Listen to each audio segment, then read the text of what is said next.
I declare open the meeting of the Environment and Communications Legislation Committee and begin by acknowledging the traditional owners of the land on which we meet and pay our respects to Elders past, present and emerging. Senators, departments and agencies have been provided with advice on the arrangements in place to ensure that budget estimates 22-23 are conducted in a safe environment. This guidance is also available from the Secretariat. The committee appreciates the cooperation of all attendees in adhering to these arrangements. The Senate has referred to the committee the particulars of proposed expenditure for 2022-23 for the portfolio of communications and the arts. The committee may also examine the annual reports of the departments and agencies appearing before it. The committee is due to report to the Senate on Friday the 16th of December and has fixed Monday the 16th of January 2023 as the date for return of answers to questions taken on notice. The committee's proceedings today will begin with its examination of the arts outcome of the communication and the arts portfolio. Under Standing Order 26, the committee must take all evidence in public session. This includes answers to questions on notice. I remind all witnesses that in giving evidence to the committee, they are protected by parliamentary privilege. It is unlawful for anyone to threaten or disadvantage a witness on account of evidence given to a committee, and any action must be treated by the Senate as a contempt. It is also a contempt to give false or misleading evidence to a committee. The Senate, by resolution in 1999, endorsed the following test of relevance of questions at estimates hearings. Any question going to the operational financial position of the departments and agencies which are seeking funds in the estimates are relevant questions for the purpose of estimates hearings. I remind officers that the Senate has resolved that there are no areas in connection with the expenditure of public funds where any person has a discretion to withhold details or explanations from the Parliament or its committee unless the Parliament has expressly provided otherwise. The Senate has resolved also that an officer of a department of the Commonwealth shall not be asked to give opinions on matters of policy and shall be given reasonable opportunity to refer questions asked of the officer to superior officers or to a minister. This resolution prohibits only questions asking for opinions on matters of policy and does not preclude questions asking for explanations of policies or factual questions about when and how policies were adopted.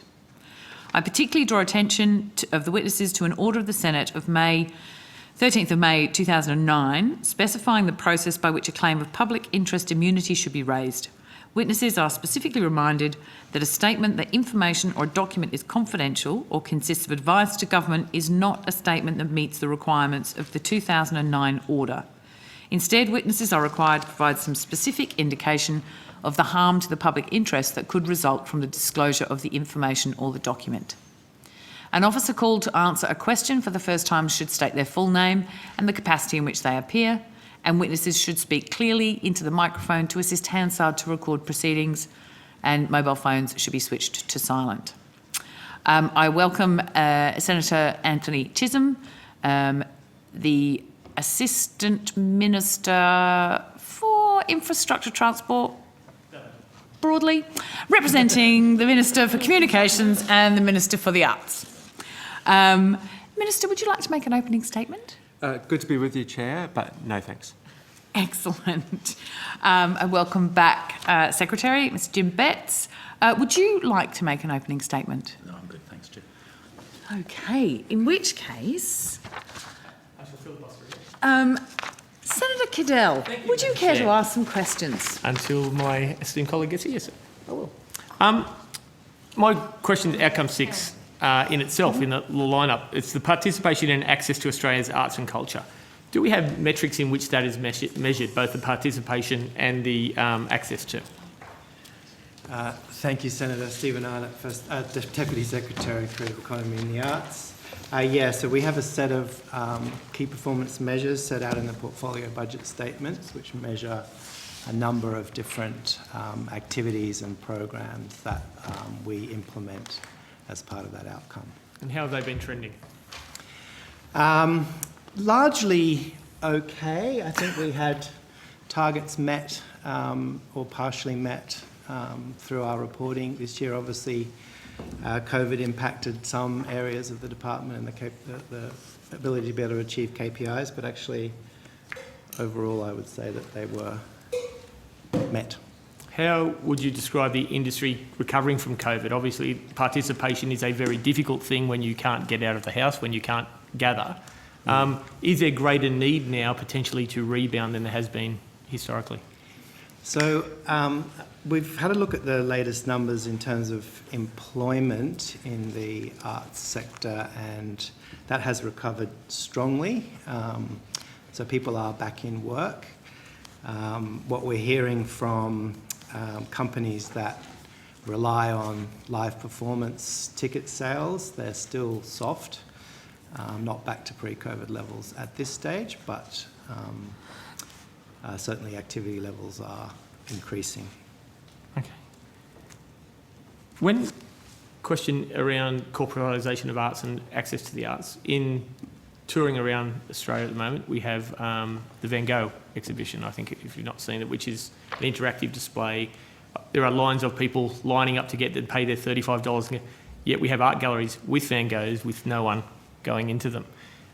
Is there a program, is there an access thing that we can look at innovative ways to connect Australia with its art history or our art history or other things of cultural nature? Senator, I wouldn't say there are art galleries with no one in. There's strong visitation to the national cultural institutions, and we do report publicly on that every year, both the number of physical visitors and the number of people accessing the collections online. I acknowledge that Van Gogh Live has been a very successful project, exhibition, commercially driven, as you said. The National Museum actually at the moment has a digital projected exhibition called Connection, which is highlighting the story of First Nations Indigenous art, and that is drawing significant visitors, I understand, to the museum. In the building today, we've had the Australian screen producers going around. Is the department or anything looking at requiring NOs through ACMA and others might not be off the... Is there a position on making streaming services look for a higher level of localised content, both in industry basis of made in Australia, but also cultural content of Australian stories? Thank you, Senator. There is an election commitment from the government to look at ways of increasing the amount of Australian content on the streaming platforms. We have been consulting extensively on a national cultural policy, and we've received many submissions highlighting the need for more Australian content on the streaming services. So yes, work is underway to provide some advice to the government on how it might implement that election commitment. But we haven't set percentages yet? No, we have not. Okay. I might... Question? Yeah, hand over. Okay. Senator Hanson-Young. Thank you. Mr Arnott, where is the national cultural policy up to? So, Senator, the government committed to announcing a national cultural policy by the end of this calendar year. So, as you would imagine, given we're coming towards the end of November, work is well advanced on the policy itself. So it will be announced before Christmas? As I said, the government has committed to making an announcement before the end of the calendar year. Okay. And is there any legislation that will be required in this space as a result of that? I can't at this stage talk about the content of the policy in detail because we don't yet have a government announcement detailing the contents of the policy. I'd like to be able to say more, but Yeah. Is the policy settled? The work on it is well advanced, Senator. Okay. And how many people have been working on it? So we have a team in the Department National Cultural Policy Task Force, which has between 6 and 8 people, depending on what's going on. And obviously, all of the officers pretty much in the Office for the Arts have been engaged in one form or another in assisting with work on the cultural policy. Yeah. Is there a... have you received any proposals around establishing an office or agency specific for contemporary music, such as something that would look like, you know, Screen Australia, instead, you know, Music Australia? Yes, that's right, Senator. There's a submission from a number of music bodies, which call for the establishment of Music Australia. And has the government done any work on what Music Australia could look like? Yes, in the context of our work on the cultural policy, we've certainly looked at that matter in detail. And has the government asked you to consider if any legislation would be required? So, for example, the government committed to transferring the functions of Creative Partnerships Australia into the Australia Council. Their role is to encourage private corporate philanthropic support for the arts. We've looked in detail at whether that would require some changes to the Australia Council Act to facilitate that transfer, so that may be an outcome of the policy. Was there any money put aside in the budget for the response or the rollout of the cultural policy? There's no announcement at this stage about funding for the cultural policy. And there wasn't any money put aside for it or kind of earmarked for There's it? nothing in the budget? budget papers that indicates that there's funding. So if any announcement would either need to be fit within existing envelope or require additional money? That's correct. Has there been any work done to establish how much an office or an agency such as Music Australia would cost? Yes, there's been detailed work done on implementing that particular recommendation, if you like. Thank you. Could I go to the issue of the local content on screens?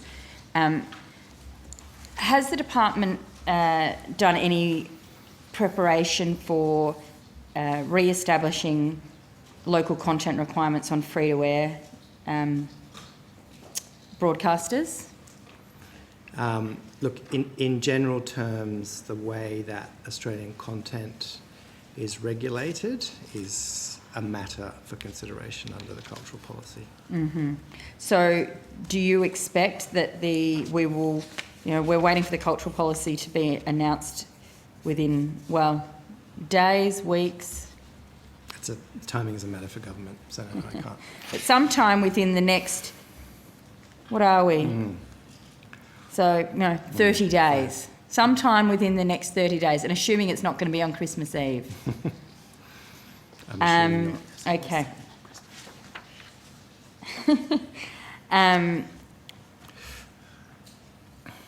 Is that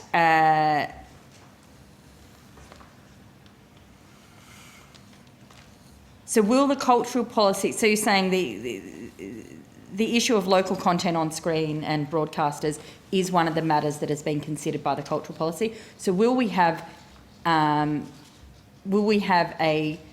understanding of what the government's position on local content will be, or is it just a matter that's being considered? I guess what I'm trying to work out is, are we going to have a response? Are we going to know something about that, or is it simply it's gone through that process and will be dealt with later on? Yeah, I wish I could be more helpful, but I really can't anticipate what might be We in it. should have called the spillover in 30 days or something. we could still do that. Well, next estimates is so close. So close. February, all the answers. Okay. But it's worth reiterating that the government has committed to look at the levels of Australian content on the streaming platform. I guess my concern is we've had a commitment from the government for the election commitment, which was around streaming, requirements on streaming. I will come back to that, but my question really is about free-to-air broadcasters, because there has been requirements on them previously. They were waived effectively by the previous government because of COVID.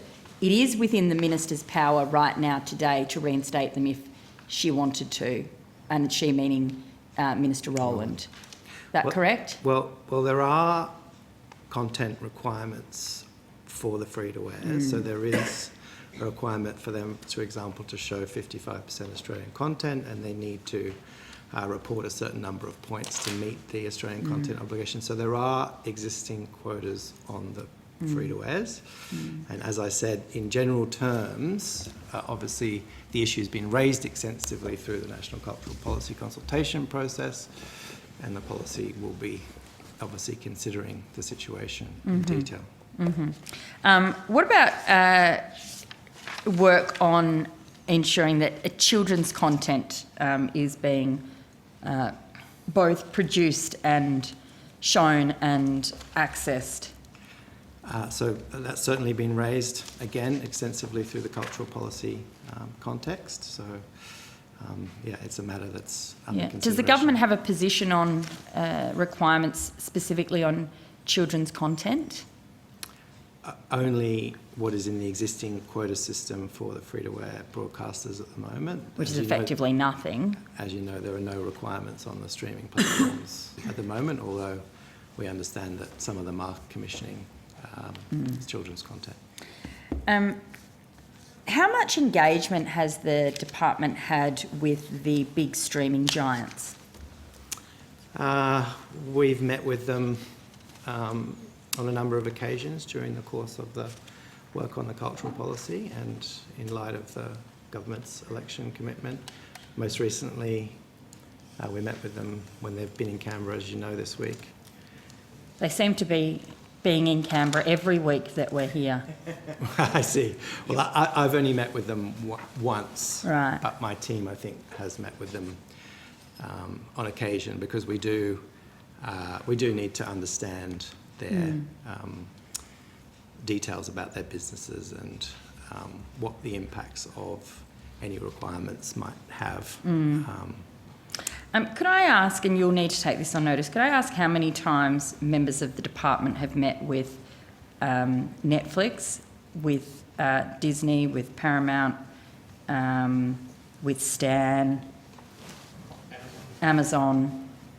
And then I'd also like to know how many times either of the ministers, both Minister Rowland and Minister Burke, have met with them.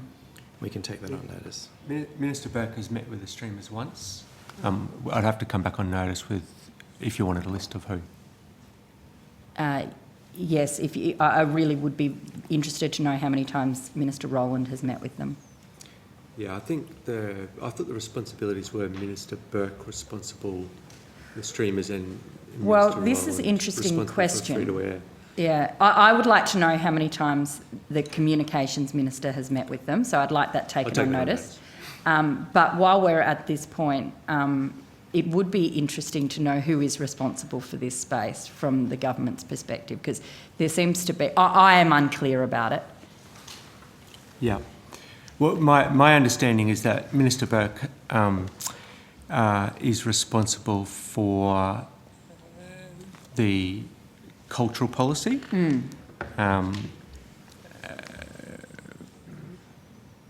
And Minister Rowland is responsible for media reform. Yes, and here is an intersection of the two issues. Yeah. Okay, perhaps let me ask this question if you need to answer. This might help get some clarification, and I suspect perhaps, Minister, you might need to take it on notice. If any legislation is to come forward, who the responsible minister for introducing the legislation would be? Yeah, I'd come back to you on notice about that, but they, from a government point of view, they have joint responsibility for decisions around streaming. Yes, yes. Can you tell me whether the Cabinet has even discussed this issue? I'd have to take that on notice. Um, We obviously don't normally discuss. I'm not interested in what you discussed. I just want to know whether it's a matter that's been to Cabinet. I think that would impinge on what Cabinet had discussed then, wouldn't it? Oh, I'm not. Surely you discuss upcoming legislation. I'm not asking for the details of the discussion. I'm We'll take asking it on whether as the well. matter has been discussed. We'll give you what information we can. Thank you. Could I also have a list of the other stakeholders in relation to the regulation of local content on screen and streaming services that the department has met with, and also which the minister has met with? Yep. And I leave that broad in terms of other stakeholders. You've got the specifics in terms of the streaming companies that I'd like to know from. I'd also like to know if there's been any representations to the minister or either of the ministers or the department from Foxtel. You might be able to answer that one today. Not to the department. No, Rebecca Rasher, Australian Screen Industries branch. No, not to my knowledge. Okay, all right.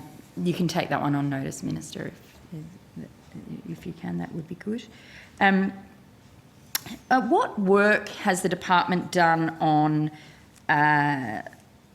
considering other models of regulation of local content on streaming services from other parts of the world?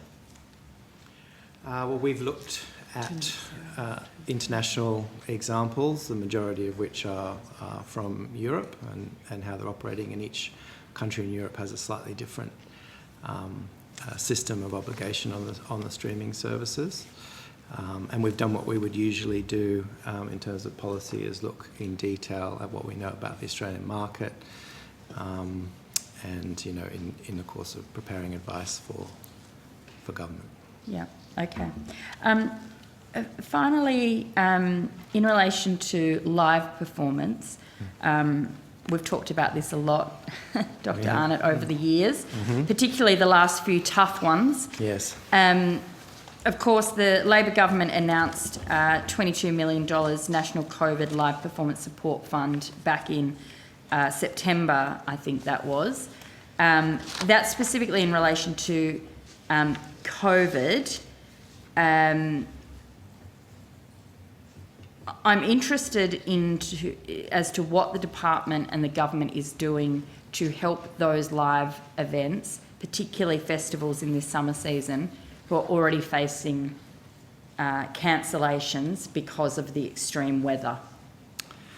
Yeah, so the Minister did announce a round of our Live Music Australia program, which is directed specifically at festivals. We've just closed that round. We've received a lot of interest, as you would anticipate, and the department will be making recommendations to the Minister this year. And obviously we've spoken to many festival organisers and so on about the challenges they're facing in terms of rebounding back from COVID, getting back to normal levels of ticket sales and dealing with the weather issues. So that's all been raised again in the context of the cultural policy, but there is a funding round available for them. So in terms currently. of, can I just be, sorry Chair, I just want to get this, because I think there's a bit of confusion about who can apply for this fund. Is this fund available to, in lieu of insurance for the cancellation of events in the face of mass flooding or another, extreme weather? No, it's not a replacement for insurance. It's simply available for supporting the costs of putting on the So what about contribution to putting on cancellation? festivals. So is there anything that the government is considering to help fill the gap in the market for insurance or to help cover costs in the event of events having to be cancelled because of the climate crisis we're in?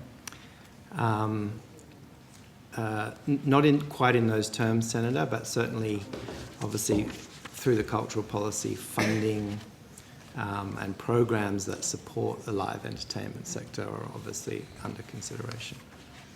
I think there's a lot of artists and, of course, Australians who would like to think that they can support the industry. It's had a rough few years, but are very nervous about purchasing tickets for this summer's season, not knowing what will happen if the event has to be cancelled.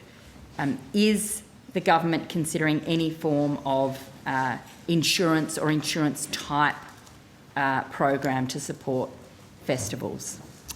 Look, the government is considering all of these issues in the context of the cultural policy. I'm not able to provide advice at this stage on what might be included, but the issues are certainly being raised and considered. If a festival or an event accesses this fund, this existing fund,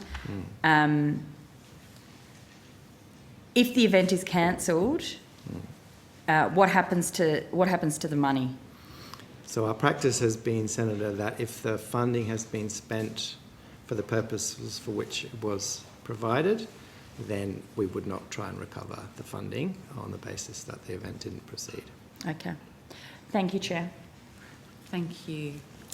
We'll go to Senator Davey. Thank you very much.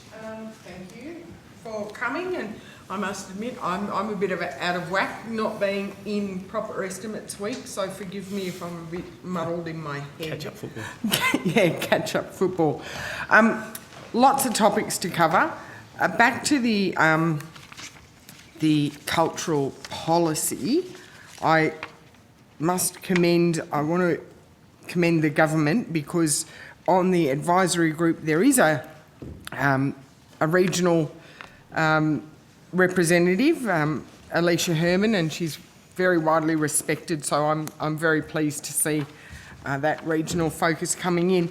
I just want to better understand, you've got the 5 panels.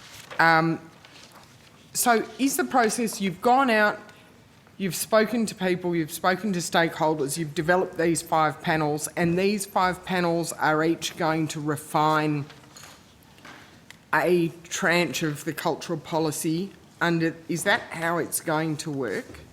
So the process is, the Minister on the 2nd of August appointed members of the 5 panels.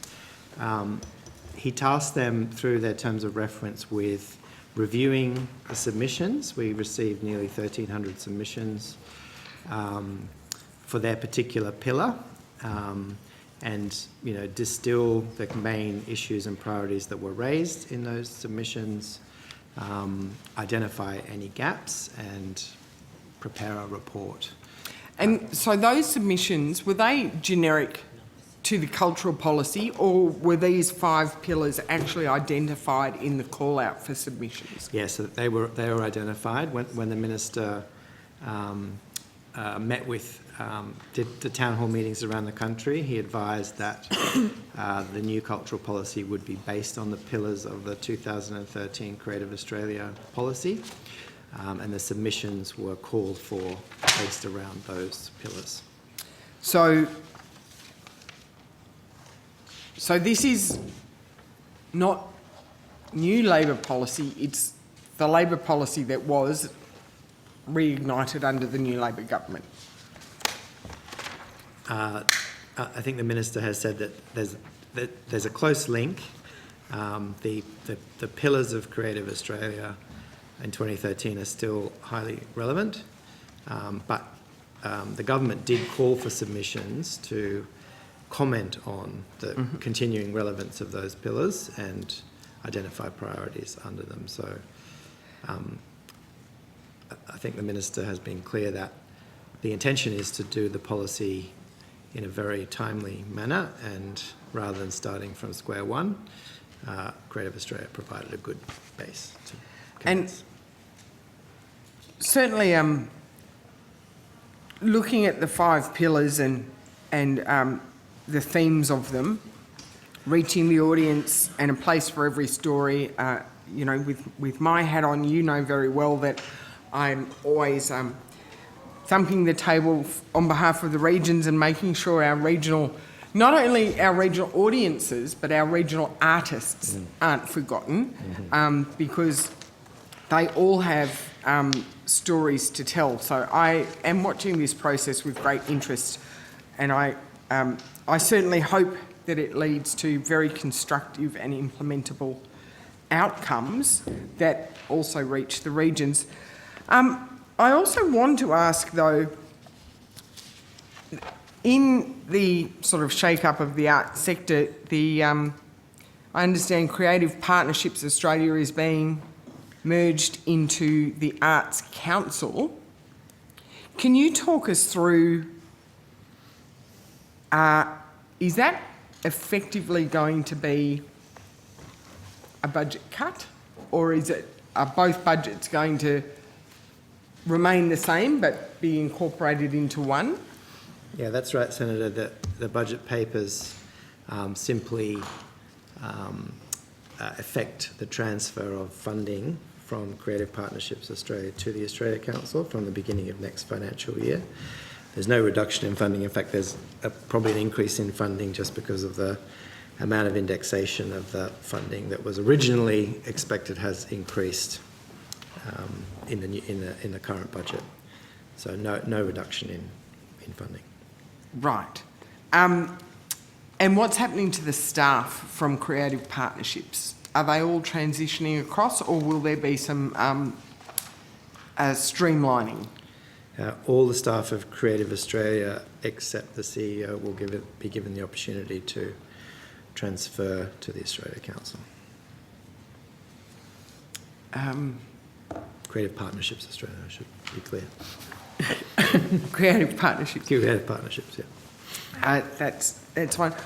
I also wanted to talk about the RISE program, which I can now read because it's not on my phone. The RISE program, which has led to some significant outcomes.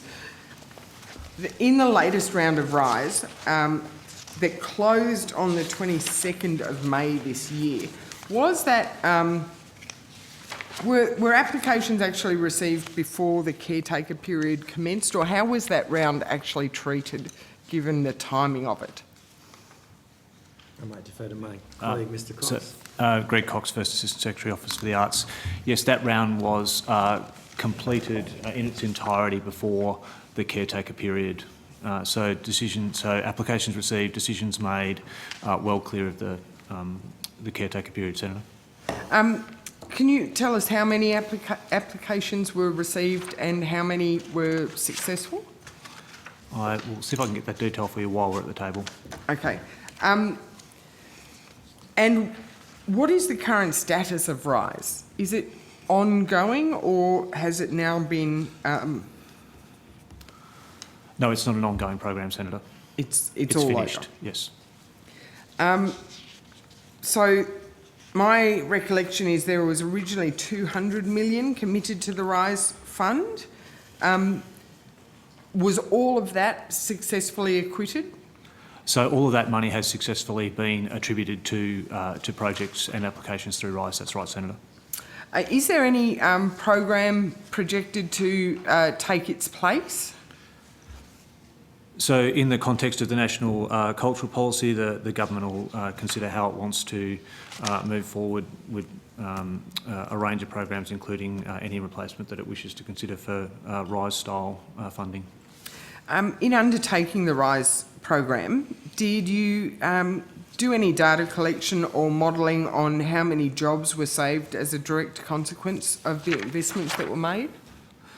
So our statistics from RISE show that it supported 213,000 jobs across 4,693 locations, including 2,368 in regional and remote Australia. Sorry, 2,000? 368 in regional and remote Australia. See, this is why I like the program, because that's almost 50% of the funds going to rural and regional Australia. Of the projects, sorry, yeah, of the projects, not the funds, but those jobs. So, do you also have an understanding of how many of the funding recipients had not previously received funding from the Commonwealth? Did you do that sort of data collection? I'd have to go and interrogate our records to see whether we had that data. I'd be happy to take it on notice, Senator. I'd appreciate that. And what was the stakeholder feedback like? Generally speaking, it was very well received, and the program was in and of its time, in the sense that it was delivered at the peak of the COVID outbreak, and it was just the feedback that the department received was very complimentary.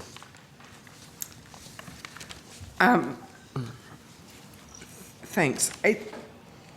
Going forward, I'll be quick and then I'll hand over and you can come back to me if you want.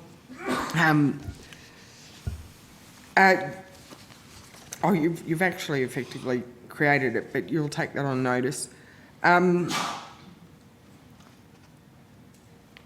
When you look at the last round, which was completed, assessed and awarded before the caretaker period, when are they due to be acquitted? So we have quite a pipeline of projects across RISE.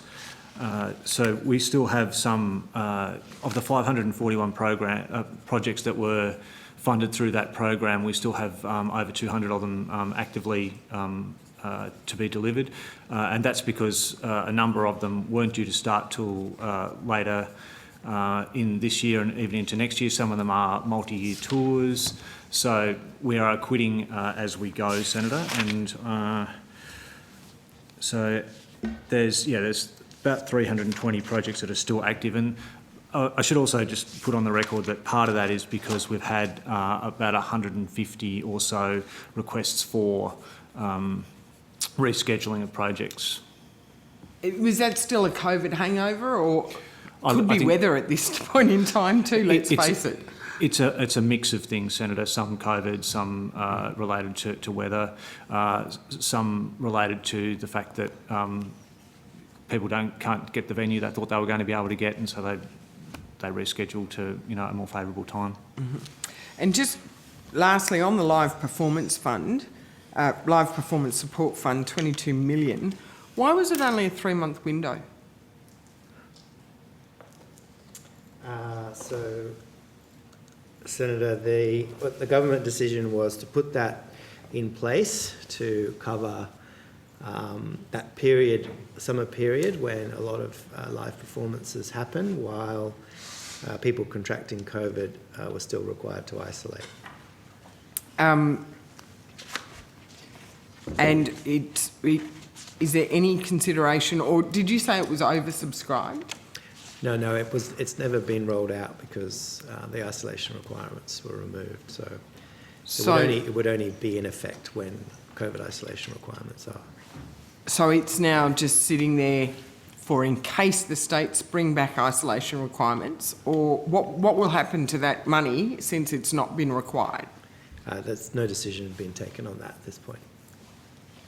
Okay, I'll hand over, and Thank if you want to come back to me, you can. Absolutely. Senator Henderson? Thank you very much. I too wanted to just go back to the RISE program and raise some concerns about the discontinuation of that program. As a regional senator in Victoria, I know the massive difference that made to so many arts organisations across this country. This was a lifesaver during COVID. Could I ask, perhaps firstly to you, Minister, what was the basis for discontinuing that program, particularly when, as I understand, there was still a very substantial amount of money left in the fund? It was a decision of government, and we went to the election with a well thought out arts plan, and that is what we're intending on implementing. But was this a well thought out plan when so many regional arts organisations were, obviously looking to the RISE program to get that vital support? They're still on their knees, Minister. Again, I would say, what was the basis that you haven't, as a government, continued that vital support? The Minister, as I've indicated, we went to the election with a very well thought out plan. We are implementing our plan through the work that the Minister is doing around a cultural policy, and the Minister believes in arm's length funding for arts decision, and the RISE Fund, as you probably are aware, has had the Minister signing off on artistic merit. So are you reflecting on the department's administration of that program? I am saying, as I've already indicated, that the government has a plan for the arts sector. The government is on record. When in government, we have extremely strong support for the arts sector and the creation of a well-crafted arts policy. We have begun that process. The Minister has begun that process, begun quite a comprehensive consultation process, and the Minister believes in arm's length signing off on who gets arts funding. Mr. Arnott, if I could just direct some questions to you in relation to the RISE program. What's been the impact on the arts sector? Picking up from Senator Davies' very good questions about this, and can I just ask for some more detail on any modelling the department has conducted as to how many jobs have been saved by this program? Yeah, sure. I think Mr. Cox sort of answered and gave the statistics that we have, and he can give those again. No, any more detailed modelling on the jobs saving impact of that program? Yeah, so we've recorded that the program has supported over 200,000 jobs in the arts sector for the projects that it funded. It's worth bearing in mind, as Mr. Cox pointed out, that RISE projects are still ongoing, and those contracts have all been honoured, and those projects will proceed over the next year and a half. So the impact of RISE continues. So as we roll out more projects, we'll keep the statistics and the impacts up to date. Look, I just want to turn to the issue of a lot of confusion between Ministers Burke and Rowland as to who is responsible for what. Can you clarify the basis on which Minister Rowland is no longer responsible for policy concerning the regulation of the streaming services? Senator, Minister Chisholm answered a similar question from Sarah Hanson-Young. So the ministers are jointly responsible. Minister Burke is leading the work on the levels of Australian content on streaming platforms. That was an election commitment and is being considered in the context of the cultural policy, but they're jointly responsible for progressing the issue. So why has Minister Rowland said nothing about the media regulation of the streamers? I mean, it looks like Minister Burke is walking all over Minister Rowland in relation to this part of what has been a traditional part of the communications portfolio. I'll treat that as a statement. Yeah. I'm asked, no, Mr. Betts, can you give any more information as to...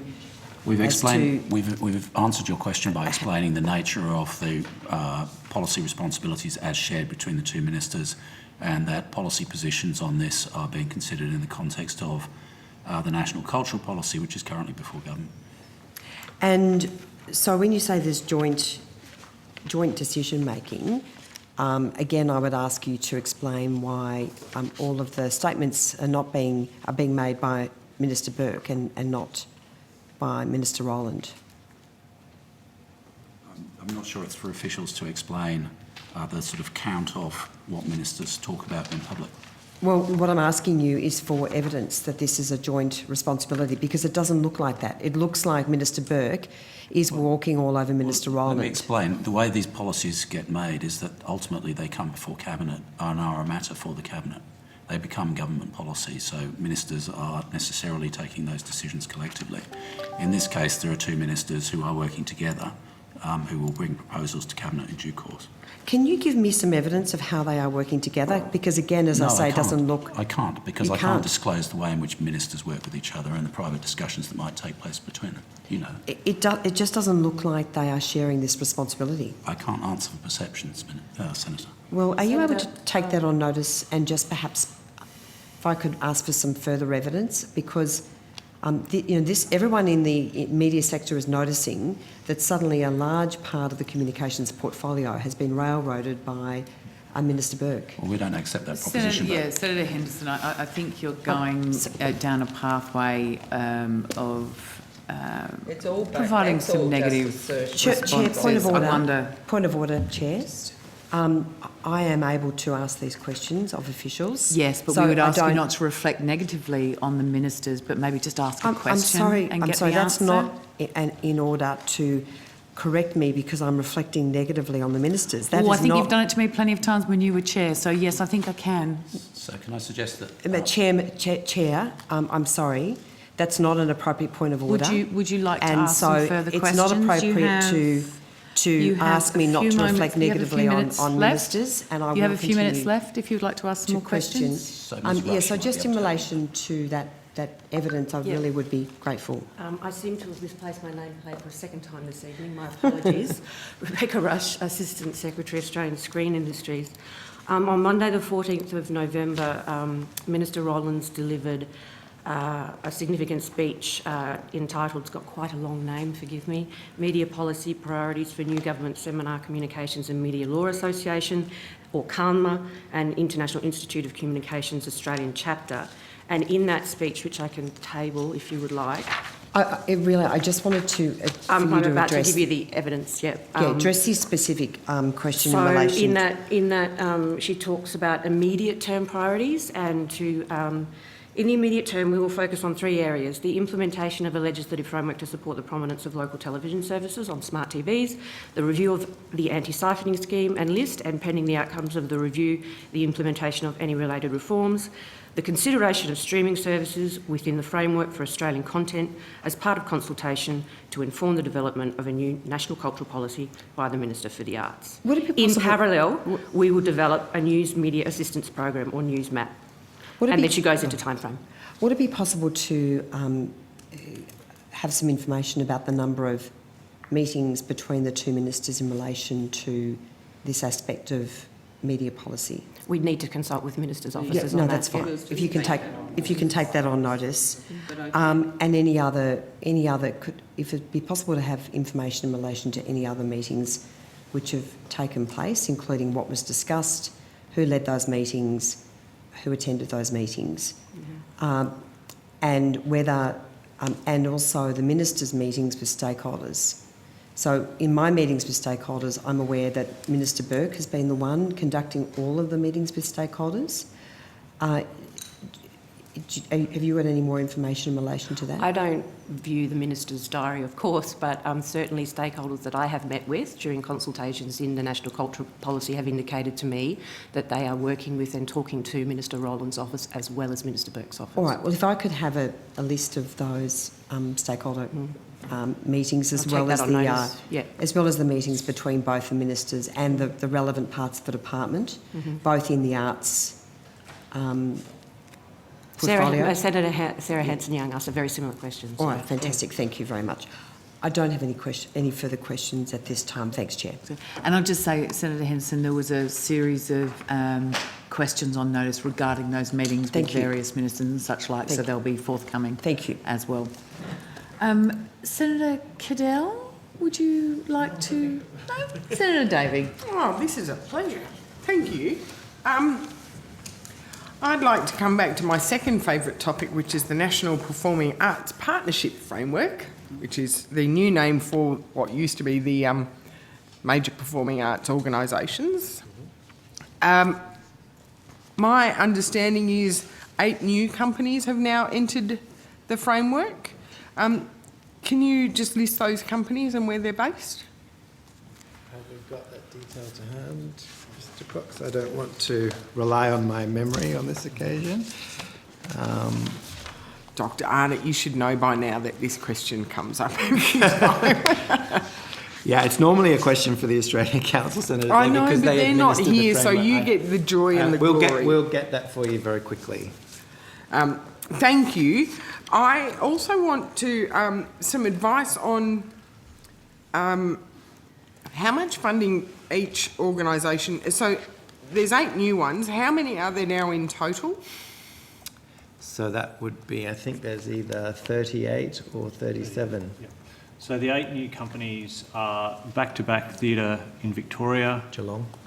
Terrapin Puppet Theatre in Tasmania, Dance North in Queensland, Windmill, South Australia, Griffin Theatre Company in New South Wales, Bilbajerry in Victoria, Motogeku in WA, and Artback NT. So we've got some quite regional ones now. We do. We are making progress. Yes, we are making progress. It is very good to see. But in saying that, what obligations are there on these organisations in exchange for their funding?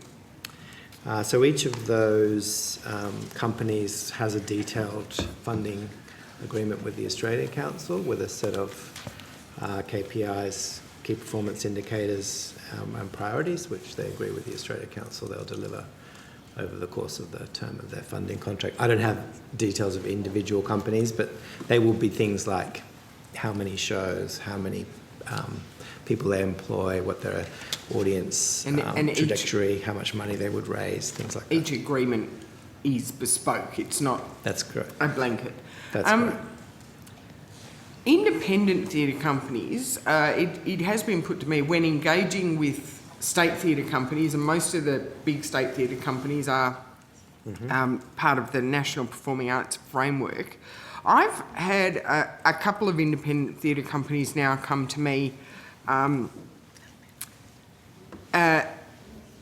saying that reporting increasingly poor negotiations and arrangements when trying to negotiate a mechanism to co-produce with some of the majors, National Performing Arts Partnership Framework people.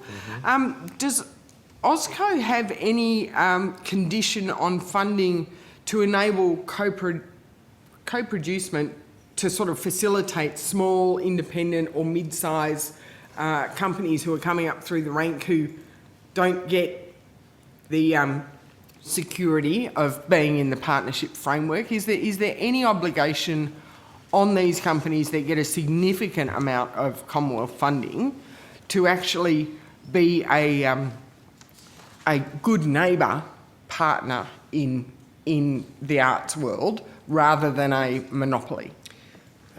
My recollection from the framework is that, yes, the larger companies are encouraged to work in collaboration with smaller companies. I can't comment on individual cases because that issue actually hasn't come to me, but I can certainly raise it with the Australia Council and come back.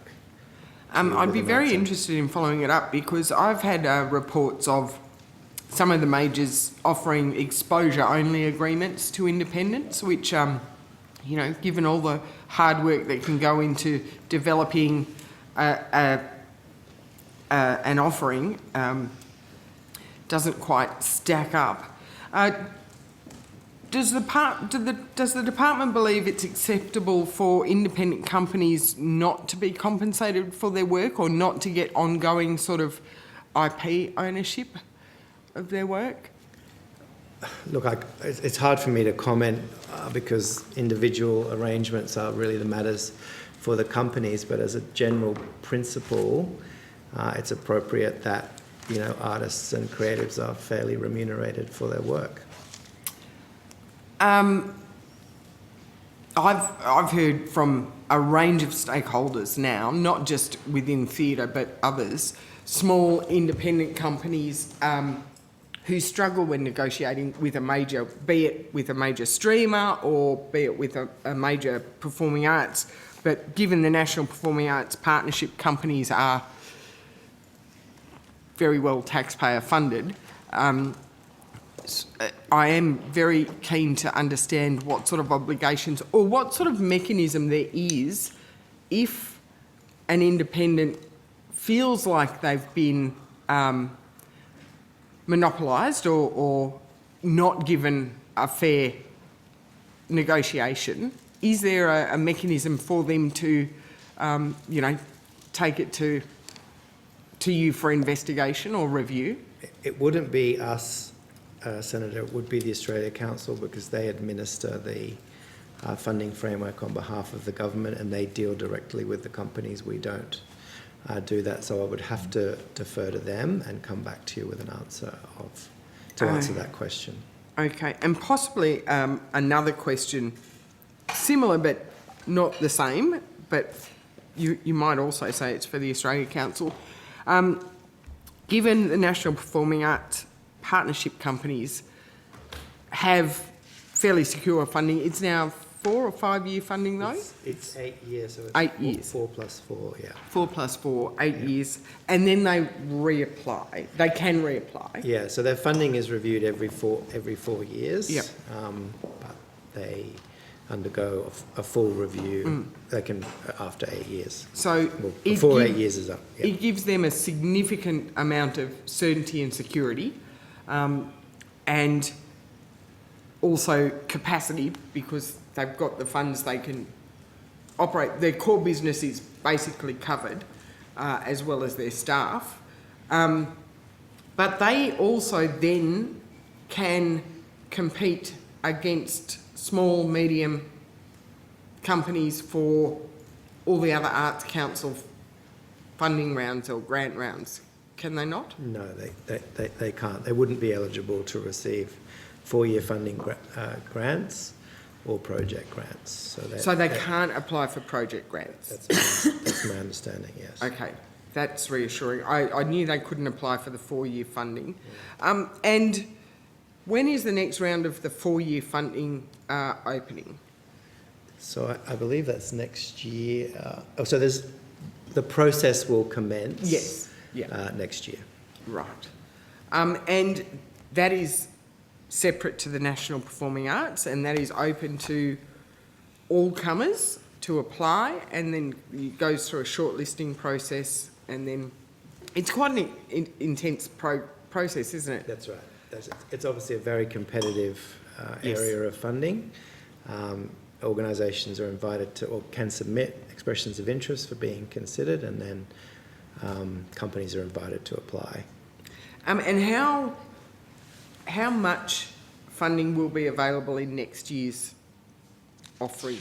Or do you have an idea of how many companies might succeed, or what the total spend is available for the 4 years, or is that still to be developed in next year's budget? That's still to be developed, yes. I will have further questions in February. Thank you, Senator Davey. Senator Payman. Thank you, Chair. Thank you for being here tonight.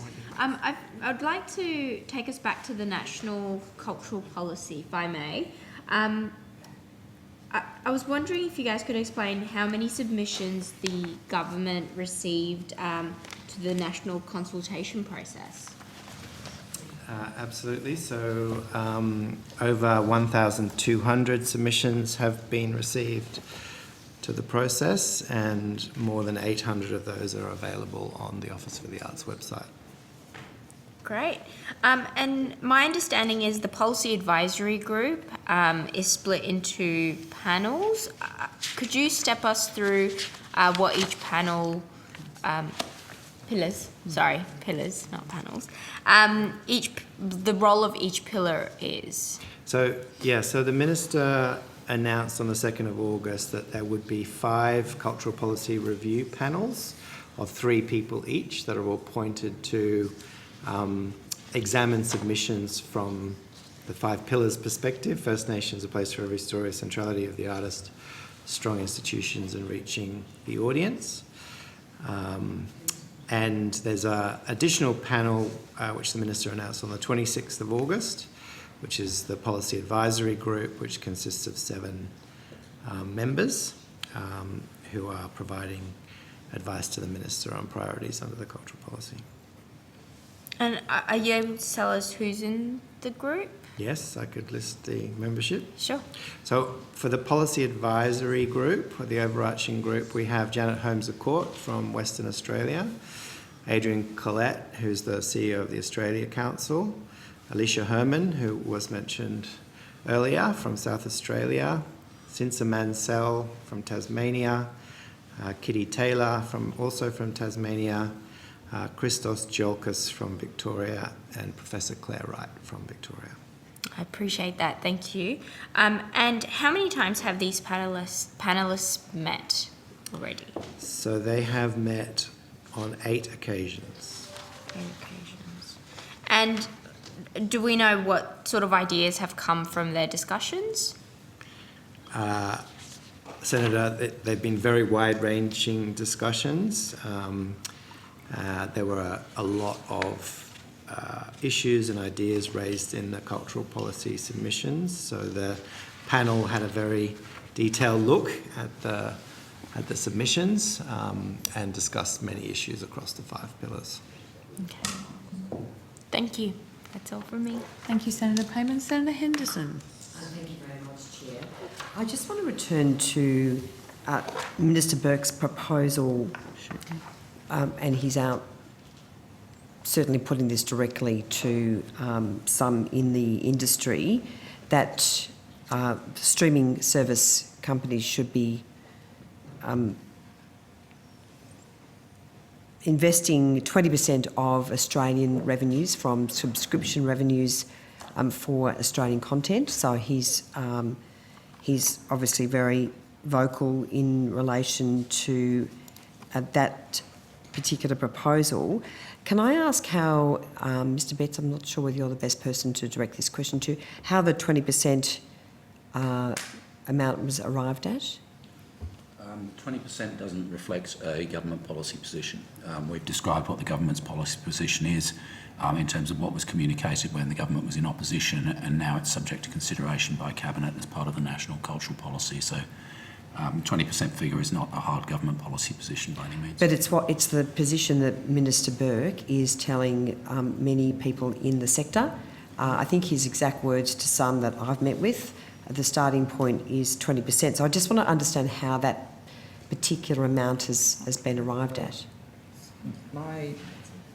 Hopefully I am able to help here, Chair, but my understanding is that Minister Burke has never proposed a model, has never proposed a specific percentage figure.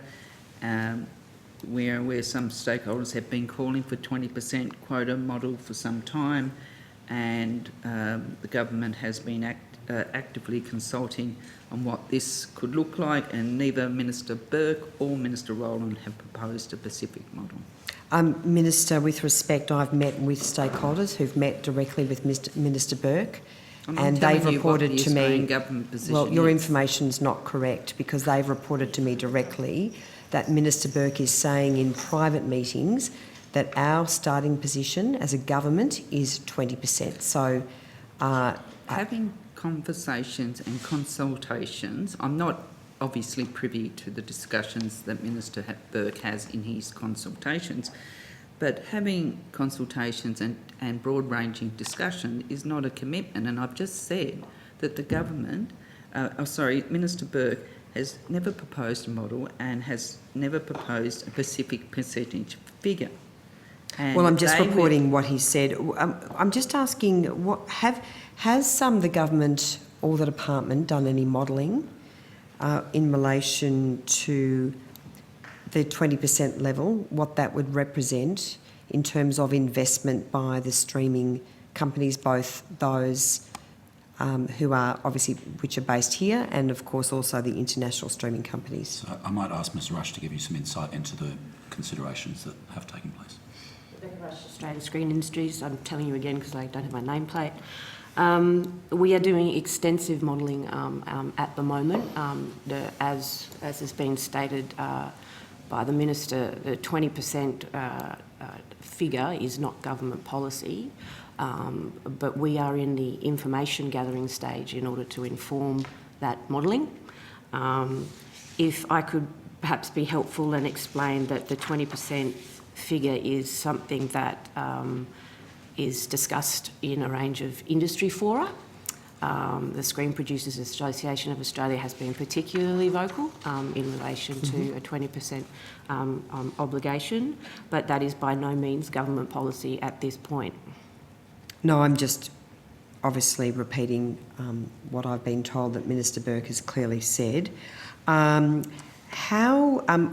your definition of Australian content? There are multiple definitions of Australian content, helpfully. There's the definition, the Significant Australian Content Test that Screen Australia uses. There's also the definition under the content standards as well. And the Australian Communications and Media Authority, in the voluntary reporting that the streamers do, it uses a multiplicity of definitions. So, yeah, there are a range of definitions. And which one will you adopt? That's a question for government, yeah. Minister Rowland has spoken about the importance of media harmonisation. Why has the government abandoned the media harmonisation objective, which of course was so recommended by the ACCC?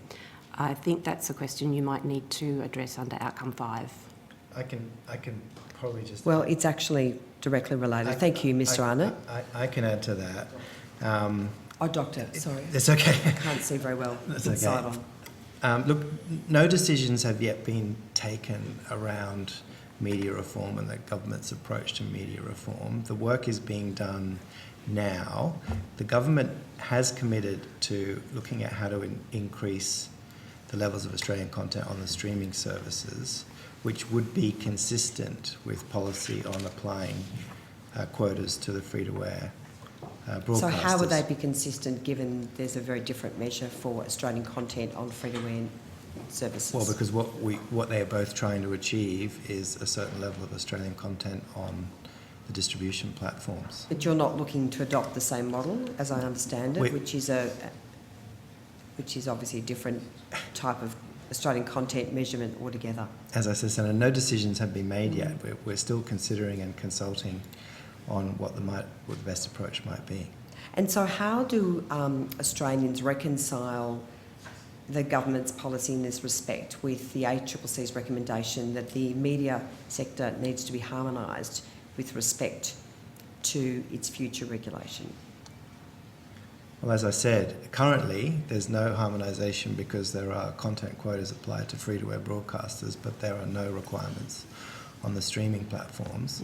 The government is considering whether requirements should be applied to the streaming platforms, which would mean that regulation applies both to the free-to-airs. But that's and the not streamers. a media regulatory harmonisation exercise, is it? I mean, there's a whole lot of other aspects of regulating the media. You're only looking at one small part of it. So it just appears very hodgepodge and not consistent with the ACCC's recommendation. I mean, free-to-air networks are obviously regulated in a whole lot of different ways concerning classification, licensing areas, geography, programming classification, as I said. So, again, how do Australians reconcile the government's policy in this respect with the important need to harmonise all media regulation in this country? Well, I think Ms Rush sort of quoted from Minister Rowland's speech where she spoke about the government's approach to media reform, so I don't have anything addition to add to that. No, I appreciate that though, but it just looks very hodgepodge. You're dealing with one part of media regulation. There's no harmonisation here because you're only dealing with one part of the operation of streaming services in this country. So how can Australians be convinced that the government is serious about media harmonisation? Well, I don't think that's an accurate reflection. Minister Rowland outlined a number of processes that are underway, which are, part of the government's media reform agenda. Thanks, Chair. Thank you. Senator Cadell. Thanks, Chair. Is there any money left in the location incentive fund? Yes, Senator. Do we know how much? We do, Senator. We do. Can you tell me? Thank you, Doctor. Show me the money. Yeah, so to date, 412 million out of the 540 million originally committed. Has been 128 million publicly left, yep. announced. 412, yep, so 120. Yep. Is there extra funding in this budget or going forward going into that fund that you're aware of? No. No, there's no any reason not successful, or has the fund been successful? The fund's still got a number of years to run. It's still got unallocated funds, and there are still a number of productions to be filmed and released. Was there a slower drawdown over COVID than expected? No. There wasn't. It went at the same rate. Okay. No. It was an escalation in that. Really? Yeah. Significant? Action. Very significant because Australia opened up earlier than Right. other jurisdictions, so Yeah. we're booming. Tom Hanks got COVID here, I remember. Yeah. Yes. Yeah. That's right. He bought it here, didn't he?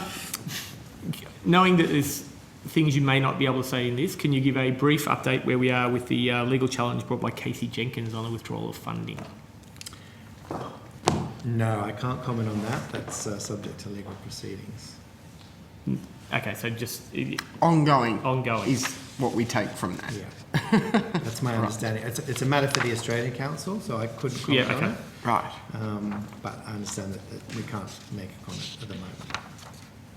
That's fine. Excellent. Sorry, if we could do have time. Yep. Role, I've seen writing up the Special Envoy for the Arts.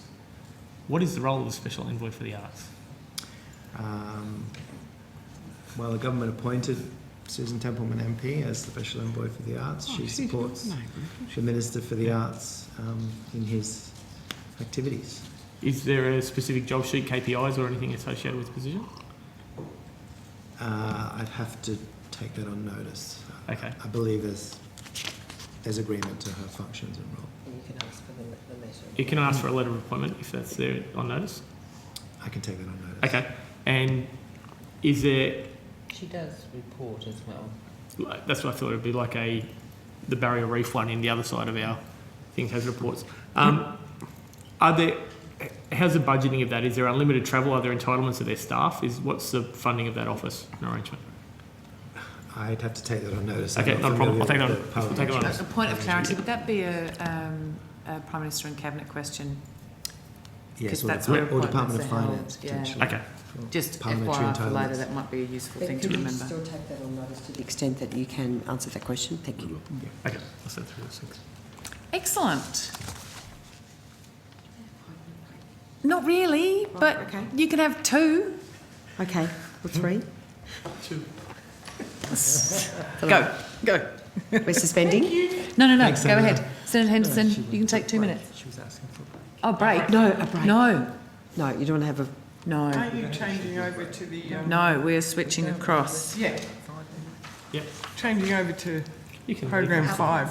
Yeah. I'll just make up some questions for But you. while guys. somebody else is having a 10-minute slot, you could nip out and grab a cuppa or something. Can't make up 10 minutes worth of questions. Thank you very much. Okay. So that concludes the examination of the arts outcome. Thank you so much for coming along this evening. you, Really Chair. appreciate your time. I now welcome officers from the communications outcome of the Department of Infrastructure, Transport, Regional Development, Communications and the Arts. And I will just note that partway through the previous session, we had a change of minister at the table. Minister Chisholm left us and Minister Carol Brown joined us at approximately 7 p.m.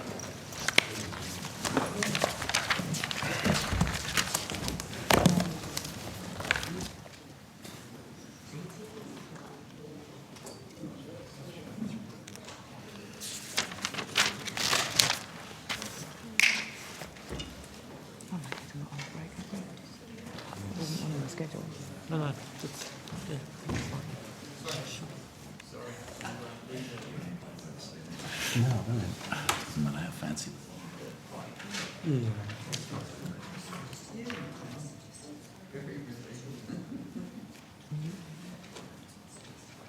Feel free.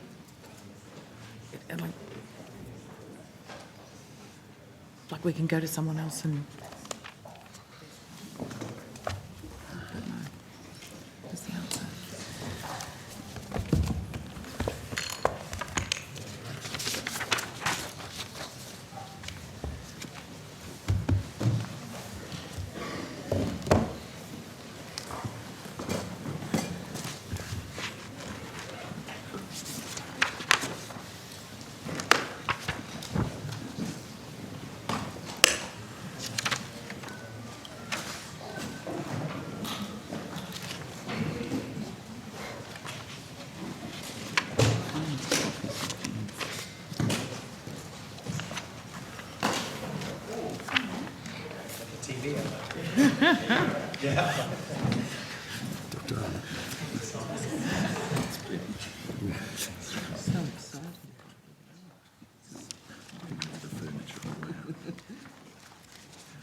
Thank you. Welcome. Would anybody like to make an opening statement for this outcome? No. Excellent. We'll go straight into it. Senator Henderson, would you like to start? Thank you very much, Chair. Good evening, and thank you so much for attending this evening. I would like to start by asking about the Telecommunications Amendment Disclosure of Information for the Purpose of Cyber Security Regulations 2022. Is it possible to bring the appropriate official to the table? Thank you.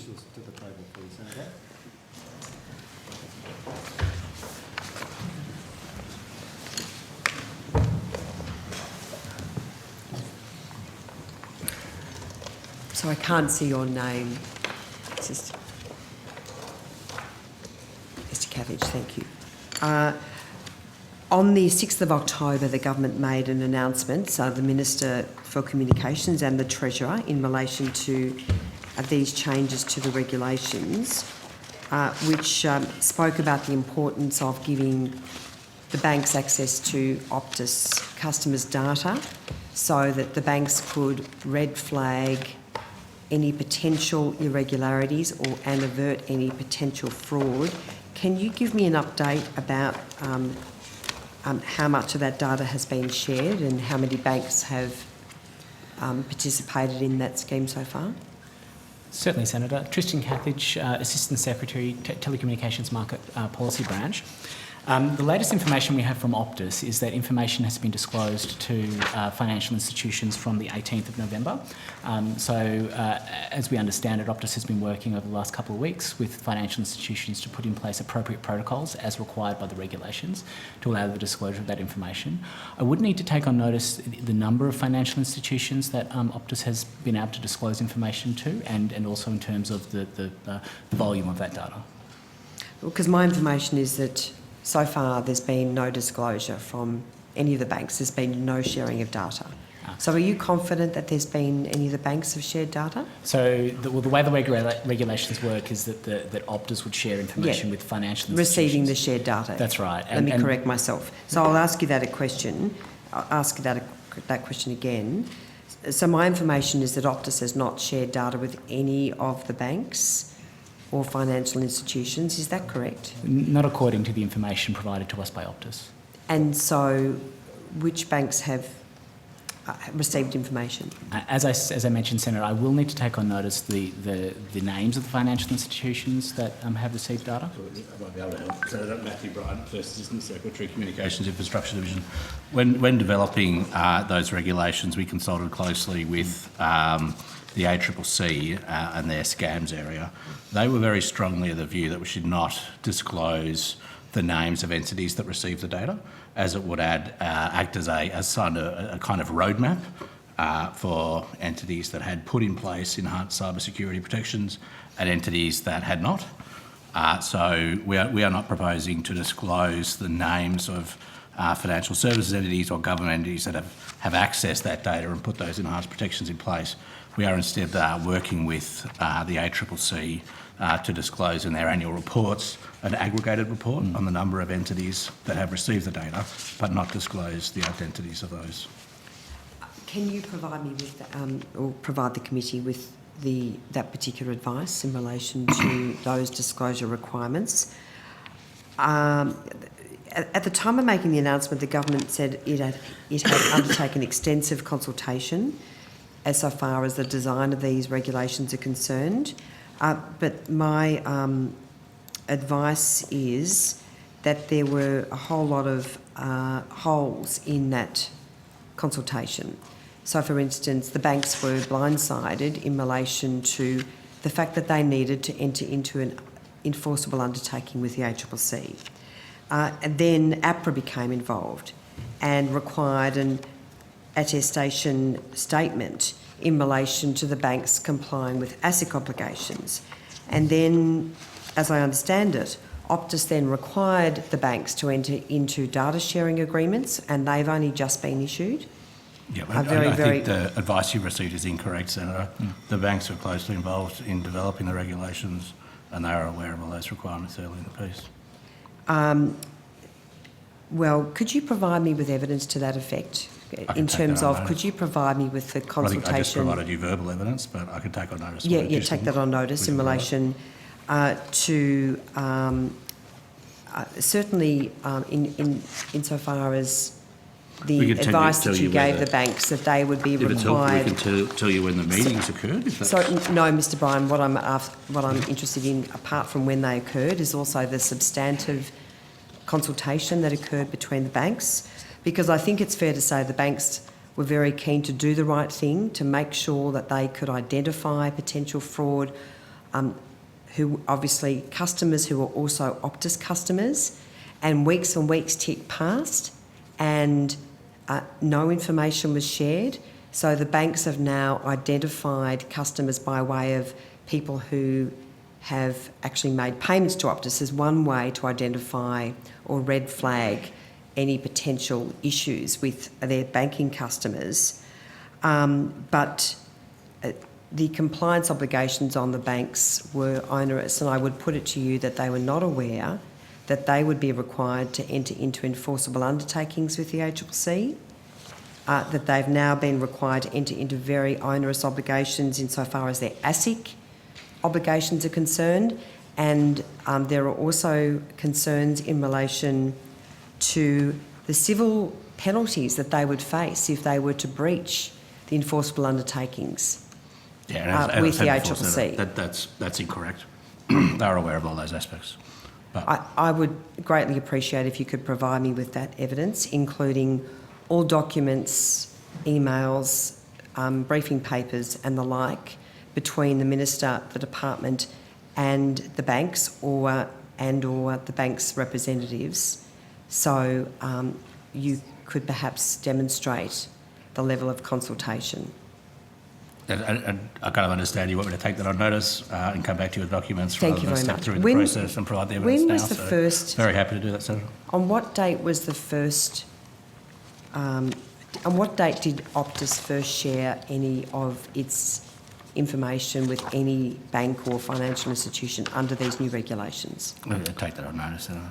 There are a number of government entities. Mr. Cathedge, do you have that date? I don't have it with me, Senator, I'm afraid. We might need to take that one on Is there notice. anyone in the room that could possibly provide that date? Because I would have thought that if this is your area of responsibility, this is hot off the press. This Optus agreement, Mr. Cathedge, has only just recently been distributed to the banks.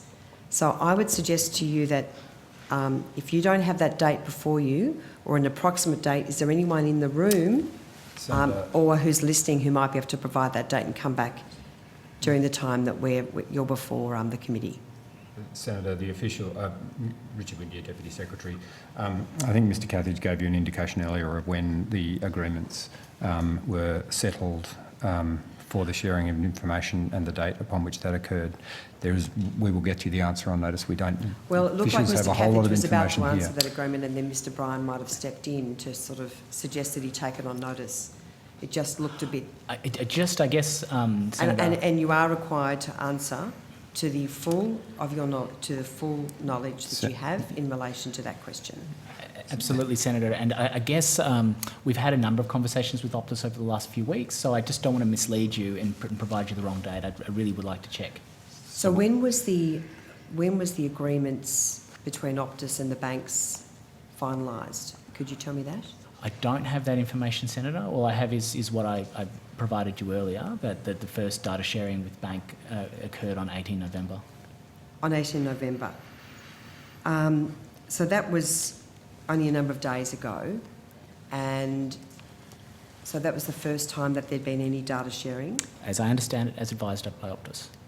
And how many institutions, financial institutions, had received that data? I might correct myself, Senator. I mentioned that was the first time that data had been shared with financial institutions, and that is true, but there has been other information shared with government agencies, of course. And I think we've taken on notice, Senator, the number of... So the Optus data breach happened nearly 2 months ago. Why did it take until only a few days ago for that information to be shared? I think one way of answering your question, Senator, is really to just reflect on the safeguards that are built into the framework. So the absolute thing that we wanted to avoid was further disclosure of unauthorised information, and that's why the regulations do impose a number of safeguards to prevent further disclosure, and it takes some time to put in place those safeguards. But isn't there a real danger that the horse has bolted, that a lot of the damage has been done? So these regulations were passed in early October. It's now late November. And that's a lot of time for someone to act improperly in relation to obviously either fraud or irregular transactions or theft of banking information. That's a big amount of time where nothing happened. That's a completely inaccurate reflection of that period. We might need to explain to you some of the processes that we had to go through insofar as we were able to ensure that data was protected appropriately during that process, the safeguards that were put in place. No, I appreciate that there were those hurdles, Mr Betts, I do appreciate that, but the concern that I'm raising is that these regulations were passed. The government made very major commitments in relation to allow Optus, and I'm reading from the media statement, and other telcos to better coordinate with financial institutions, the Commonwealth and the states and the territories.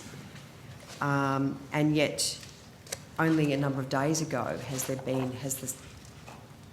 been any sharing of information between the banks and Optus?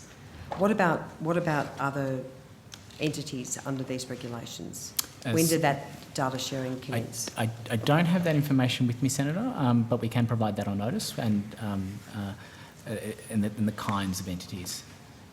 Well, this was all about making sure that fraud could be detected and mitigated. So you don't have any other information in relation to when this information was shared with other entities? Not with me, Senator, but we can supply that on notice. I mean, if it's helpful, Senator, we can step you through the safeguards that were built into the regulations. I think that would be helpful, given the Senator is asking questions about the elapsed time which occurred, and these are important challenges that need to be confronted along the way. I'd appreciate that, and if I could also the committee could have a copy of the enforceable undertaking, the correspondence with APRA in relation to their requirements, and also a copy of the agreement that Optus is proposing in relation to its data sharing, which I understand is reasonably onerous in terms of the requirements on those who would receive this information. So I would appreciate if that information could be provided to the committee also. So, Senator, we would need to talk to the various entities involved in making some of those instruments, as you mentioned, to determine whether they can be supplied. I will just say, just in relation to the enforceable undertaking, I believe the term in the regulations is written commitment, and I'm just careful that that's a term of art, so that that's an accurate reflection of what was provided. But just then, in terms of the kinds of safeguards that are in place. The first and probably the most important safeguard is the type of information that can be disclosed. So that's in relation, the regulations allow government-related identifiers to be disclosed to financial institutions and government agencies. That doesn't include a person's name or address or anything like that. It's really a unique identifier that's assigned to a particular document by the government, or a government, I should say. So that would include things like a passport number, a driver's license number, and so on. The second important safeguard there is to whom a disclosure can be made, and there's quite a specific definition of financial institution included in the regulations that allows the carrier to disclose only to those specified entities. I will mention that the reason that the regulations are required is because they create an exception to the general prohibition in the Telecommunications Act to disclose information about subscribers. And it is worth observing that the penalty for unauthorised disclosure from those laws is 2 years in prison. So it is quite a hefty prohibition. I will mention that financial... And could you also describe the penalties that would apply, including to the banks, if there was some breach of a written commitment or undertaking, or however you want to describe it, with the ACCC, because that has very serious consequences. And that, again, is also hampering the ability of the banks to receive this information in a way which gives them a meaningful opportunity to respond quickly. Again, I make the point that it's almost 2 months down the track, and some of this information is only just now being shared. Well, the penalties that might be associated with the financial institutions will be specified in the written commitment. So that's not something that's really specified in the regulations themselves. I realise that, but could you provide that detail as well? It will depend on what the ACCC can provide us, I think. So you don't have a copy of that undertaking, because that's a requirement on anyone receiving information. That's right, and indeed it's a requirement that the ACCC and the relevant carrier or carrier service provider provides evidence that written commitment is in place. And that's one of the safeguards in place to ensure that disclosure doesn't occur in an unauthorised way. I think the other thing to mention perhaps is that disclosure can only occur for certain limited purposes, including in relation to prevention of fraud and cyber security related activity, including in terms of preventing, responding and responding to the consequences of cybersecurity and fraud activity. It's also the case that information can only be disclosed in a safe and secure way, and that actually does relate to the IT systems that might be put in place in relation to the financial institutions and the carrier or the carrier service provider, and also indeed that the disclosure is proportionate to the need required. So again, one of the features of the regulation is that we really didn't want, well, the government didn't want to over-disclose information to try and protect the privacy of individuals. There are requirements on the entity to store the information in a safe and secure way, and that the information is destroyed as soon as it's practical to do so. I think that covers the main areas of protection in relation to financial services entities. Is there any... Well, could I just add? The point to keep in mind, Senator, these provisions supplement Section 86E of the Crimes Act, which provide Commonwealth agencies a number of powers to request the information from Optus. So that was the mechanism that, say, Services Australia used to quickly act to identify Medicare cards that were vulnerable. We also have the document verification scheme administered by Home Affairs, which identifies compromised identity information. So I think in considering the checks and balances that the government, well, in the government considering the checks and balances it wanted to put in place on private sector entities receiving this information, they took into account those available sources of information, those available sources of identity verification, and they asked, not unreasonably, for example, that the method of transferring the information be trusted and verified. That to me is not an unreasonable obligation to put in place. Well, I just want to read out what the Treasurer said on the 6th of October.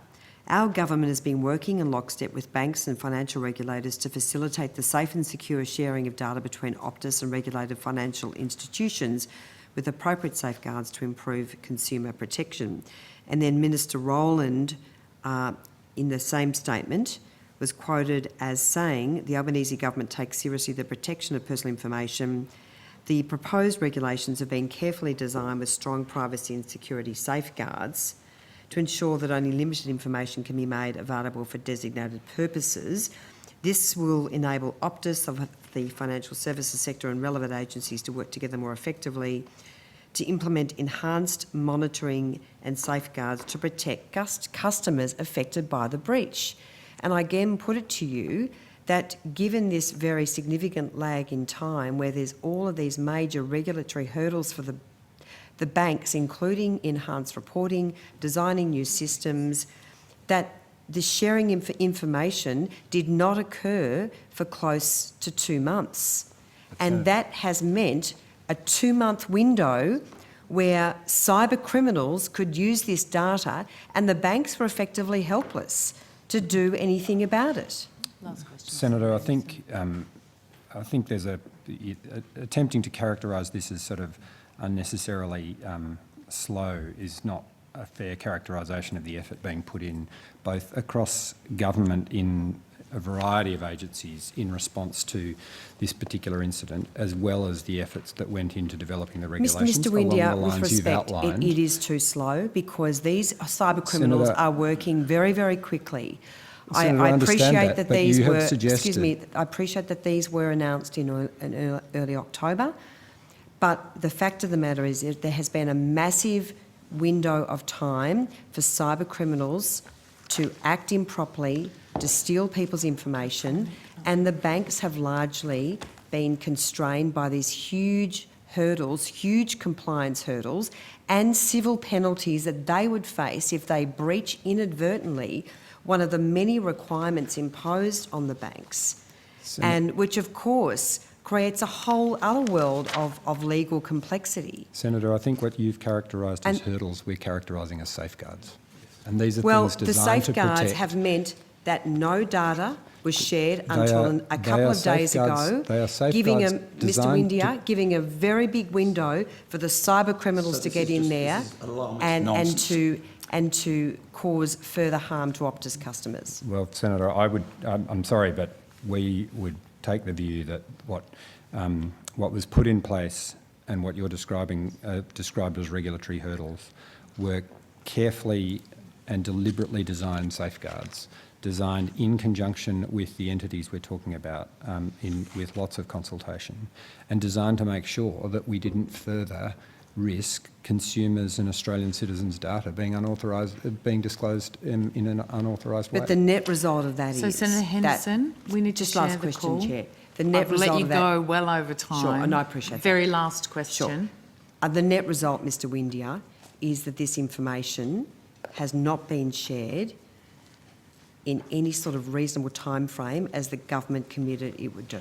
We don't accept that statement that you just I was just putting that to Mr. Windeyer and Mr. Betts. Well, I've just responded to it. There are a range of protections that have been put in place through Section 86A of the Crimes Act, through the Document Verification Service.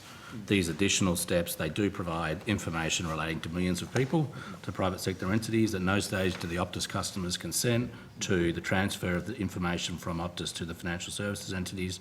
So the government decided that while it was allowing that transfer, it would put in place a significant number of protections. And thank you very much, Chair. Thank you. Senator Cadell. Thank you, Madam Chair. A few micro questions over the macro stuff, specifically a constituent matter. With Optus, the data they kept went back well beyond the current. It was quite historic, some of the data that was accessed. Is that correct? that is correct. Yep. Was there any, and I'll give you the specifics so we're not hypothetically, a person that believes they had an Optus prepaid back in 2009 as the only contact with Optus got a letter warning that their data was breached, but they'd moved 3 houses since their last contact with Optus. Was there some sort of cooperation to contact customers if they'd moved between government or between stuff, or did Optus just follow them up? Like, they were actually quite concerned that Optus had their current address. It does depend on the details that they've kept on hand. Yep. I mean, it's a difficult question in some ways for us to answer because there's an investigation afoot by the Australian Communications and Media Authority into whether some of those obligations have been breached. And there are a number of obligations across the statute book that require telecommunications companies or any company to keep information about customers, to keep it up to date and then to destroy it at certain times.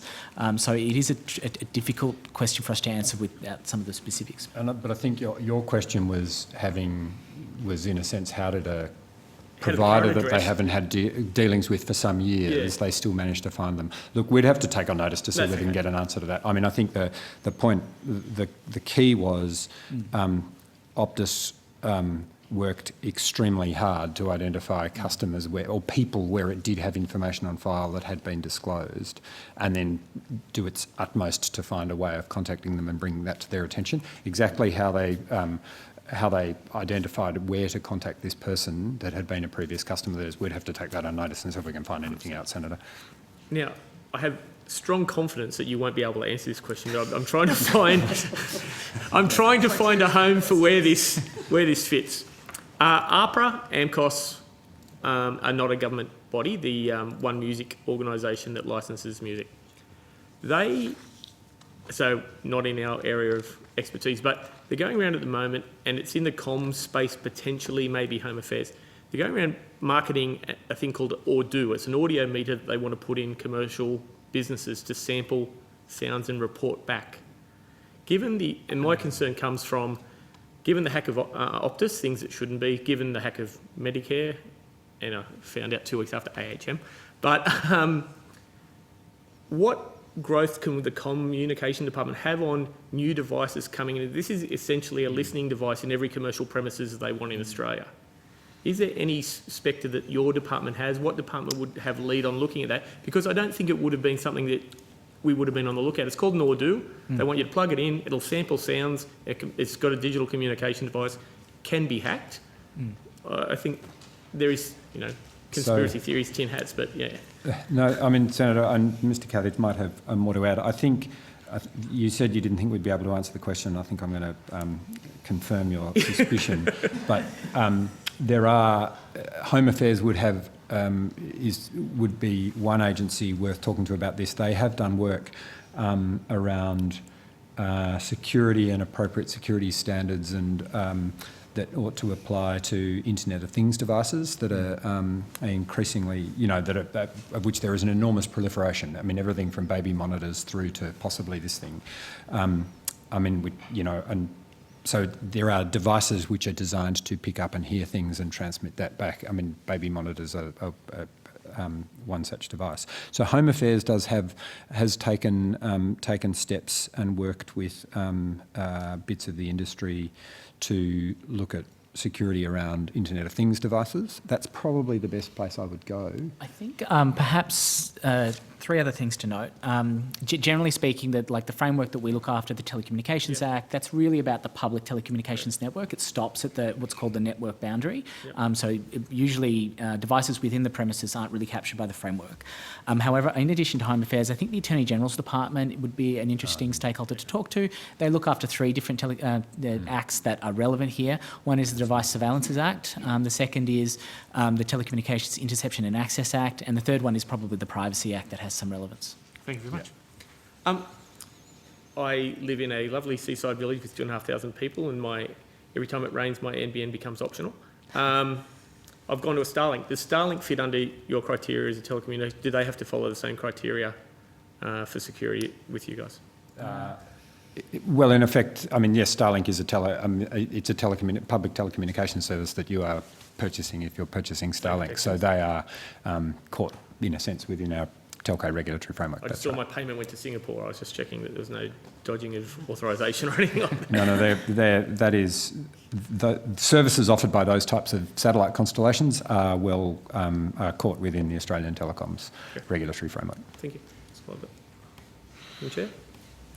Thank you very much. Senator Payman. Thank you, Chair. Minister, I've got a question for the Assistant Minister Brown. Can you please tell us what the government is doing to close the gap in terms of digital inequality for Aboriginal and Torres Strait Islander people? Thank you, Senator, and this is a very important area that the previous government ignored for too long. Digital inclusion is critical to economic and social opportunity, and in a short space of time, the new government has put a comprehensive approach to close the gap in digital inclusion.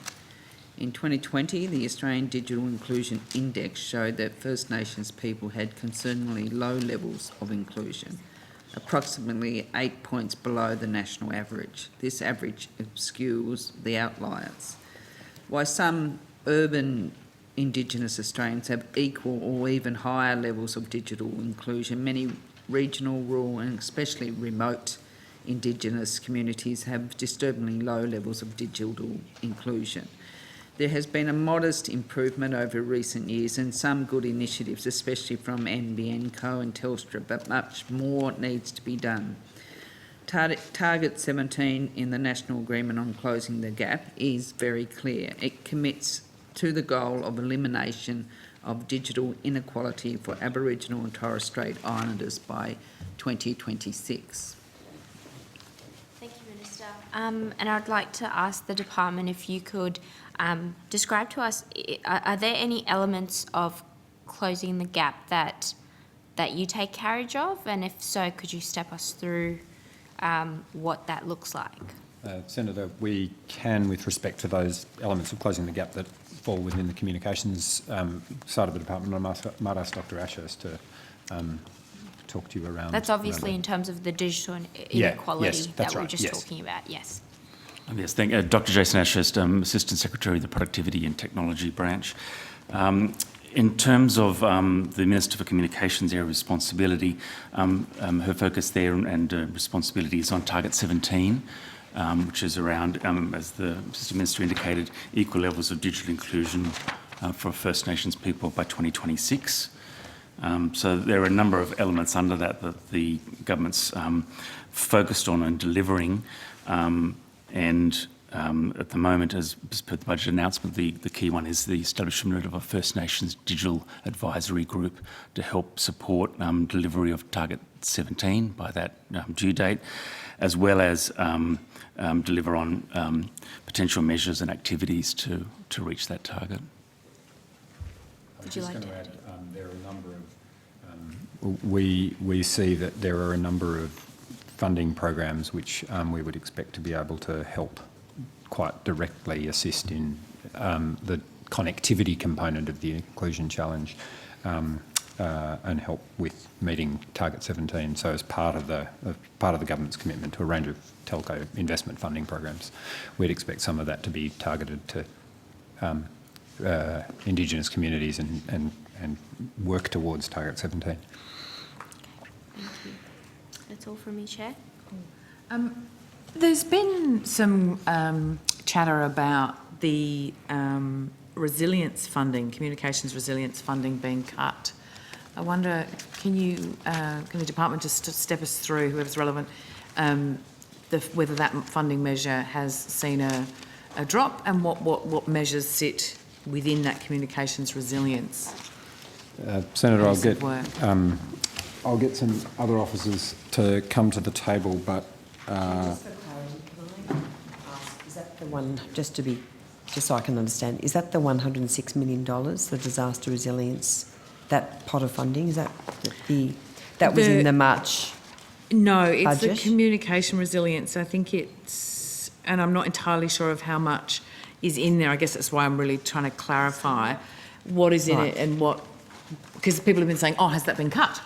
And so I just want to understand whether that money is the same as it was before, if it has been cut, if anything's gone into it. So, Senator, there is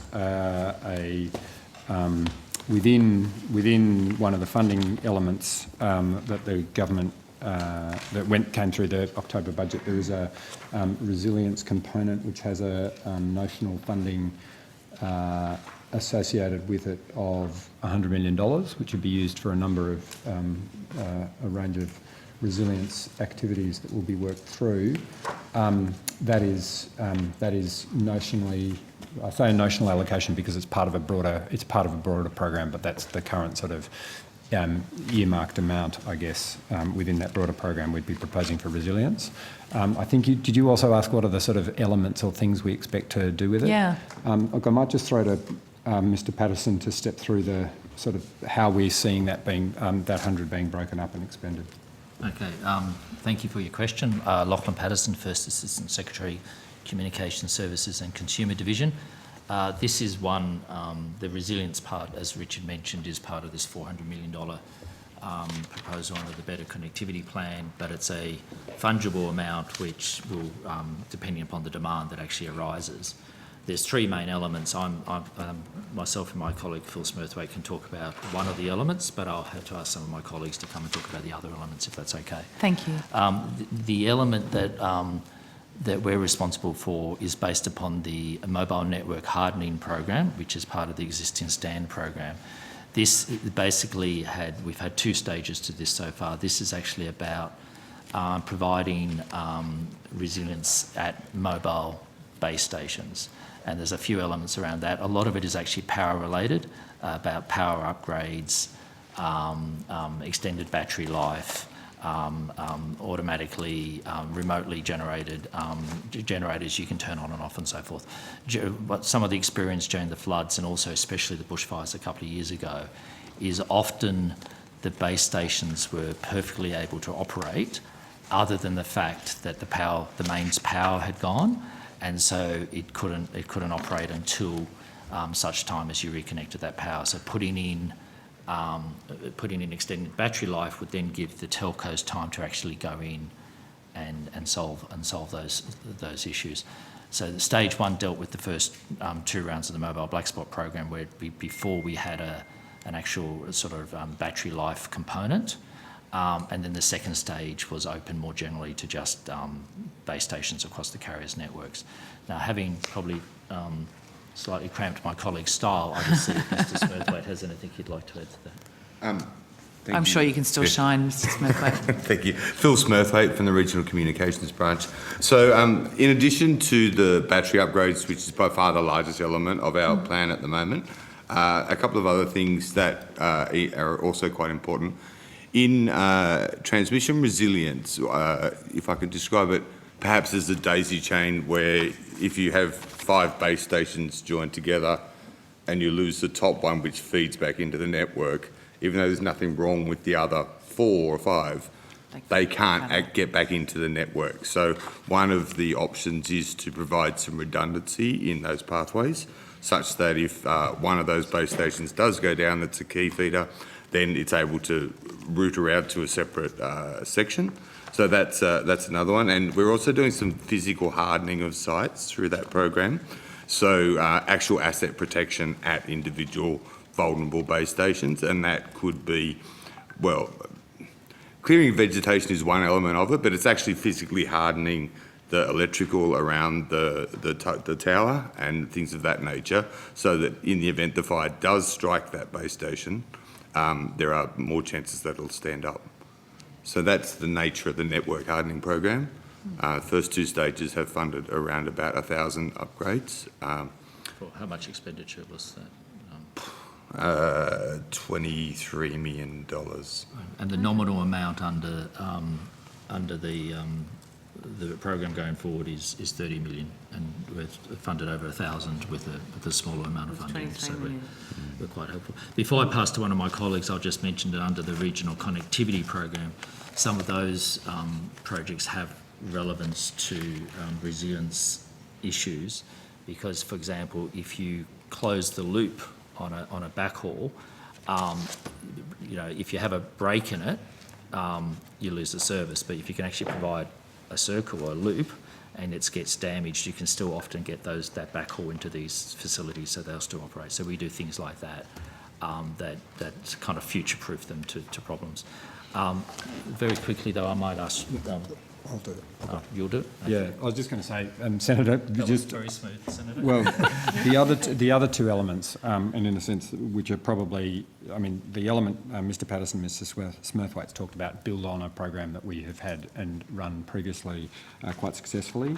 The other 2 elements are in the order of $50 million that go to a telecommunications resilience sort of innovation package, and look at, so in a sense, I can't tell you exactly what that would end up doing, because we will design and work out what the options are, but looking to see if there are some innovative new things that could be done to improve and lift resilience of communications infrastructure.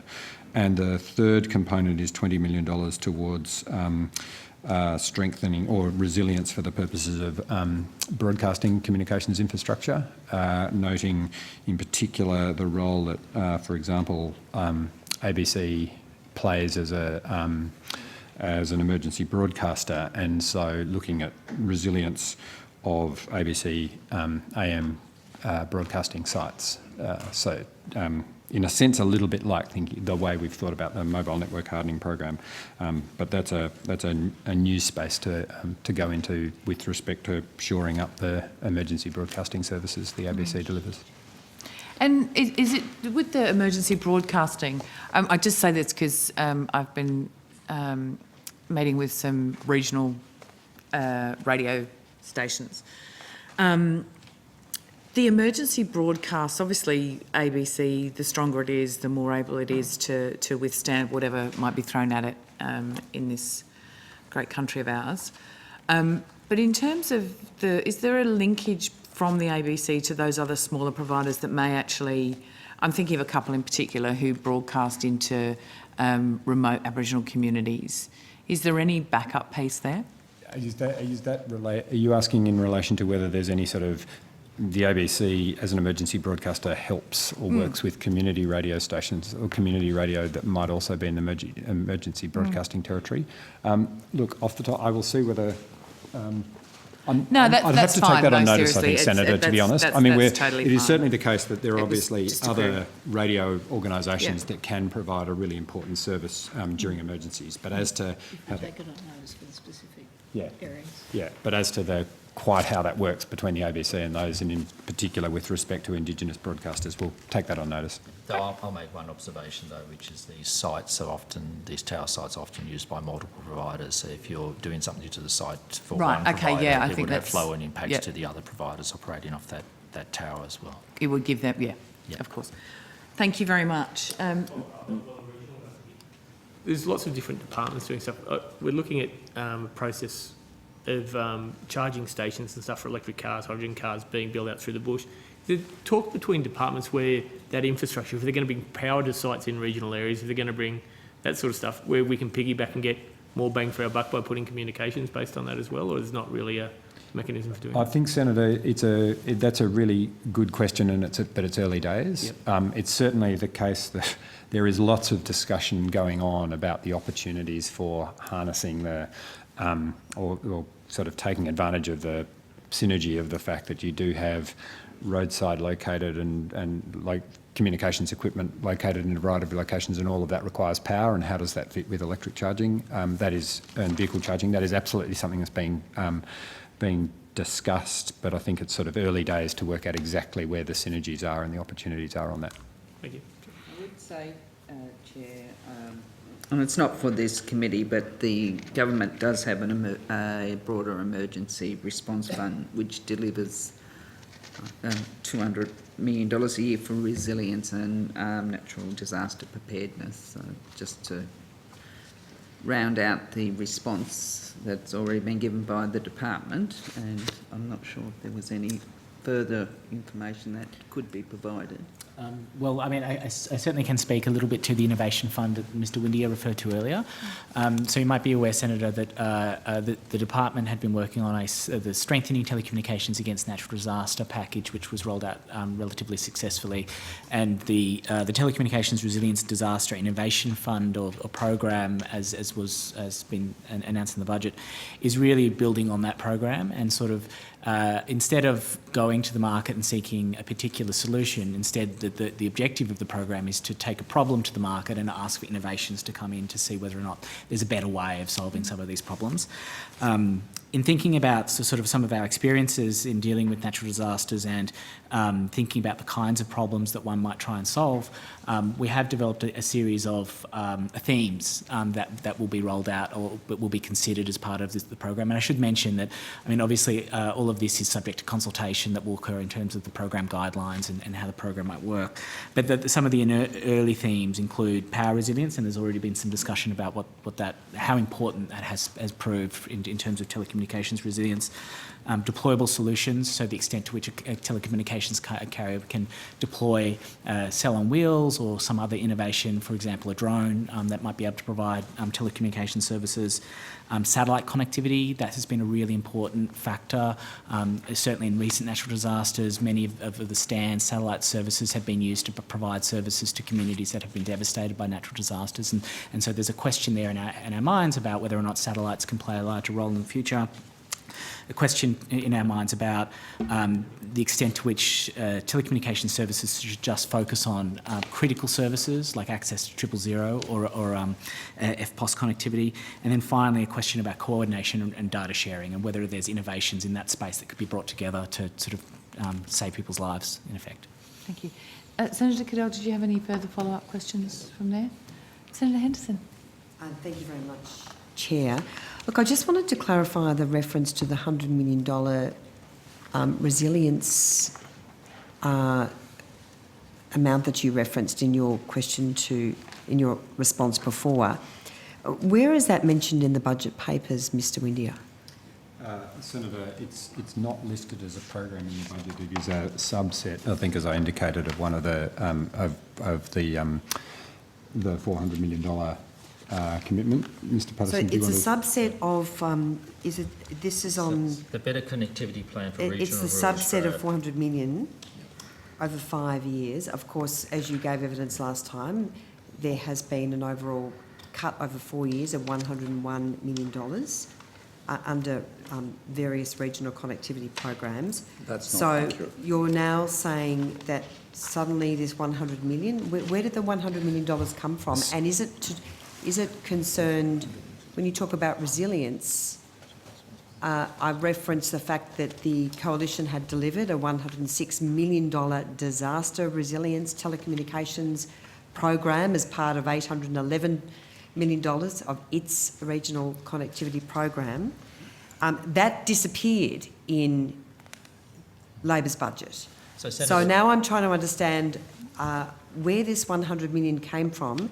Are you now cutting Senator, the $400 if I may, million? I think I can assist Yeah, sorry, you. if I can just finish. Are you now, of the $400 million, are you now reducing the allocation to mobile base stations to improve highway and underserviced community mobile coverage? So- Could you explain so my what's happened? understanding is that the budget media release referred to a $400 million component of the Better Connectivity Plan, which was for mobile coverage expansion with a focus on multi-provider solutions and a resilience component. So it was stated at the time in the budget that that was $400 million for those two elements. And how have you assessed, first of all, does this concern disaster resilience? So telecommunications infrastructure specifically invested in communities suffering disasters, natural disasters and the like?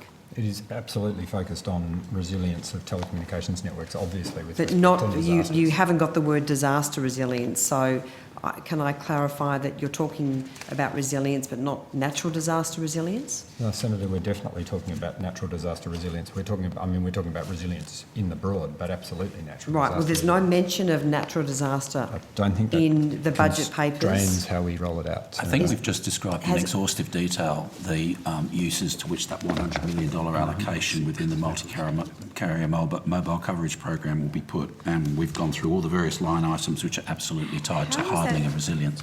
Because this is all new news. Well, Senator, So it's just... since last estimates, I'm just No, wondering how that $100 million has been... Senator, it's not... if I can just finish my question, Mr Windia, how has that $100 million so-called program been designed?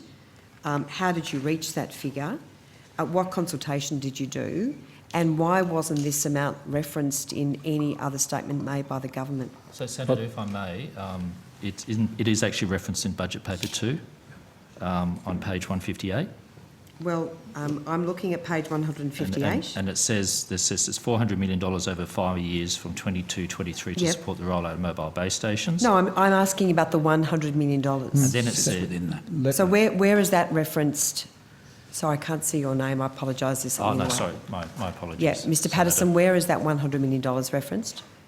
Well, it references the 400 as including those two elements. It doesn't specifically... It doesn't specifically mention the 100. But So where is the the nature of 100 that million? fund, Senator, is such that it's a demand, that component is a demand-based component depending upon, the So this the sort of $100 interest you million get. so-called resilience part of the $400 million has just come out of nowhere. Senator, it's not mentioned. Senator Henderson, Senator, I'm actually that is reading not- that, that is- section there. that It is- does say, that is not and just correct. to be Sorry, clear, sorry, Chair, I have the call. So if you would just allow me to continue to ask my questions. Sure, because you're not looking for an answer. On you go.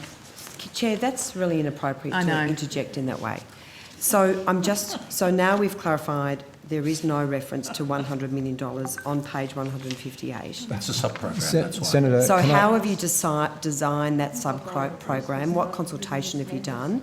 And how did you reach the amount of $100 million? Senator, the process was not dissimilar to the process that we have been through in previous budgets for designing programs.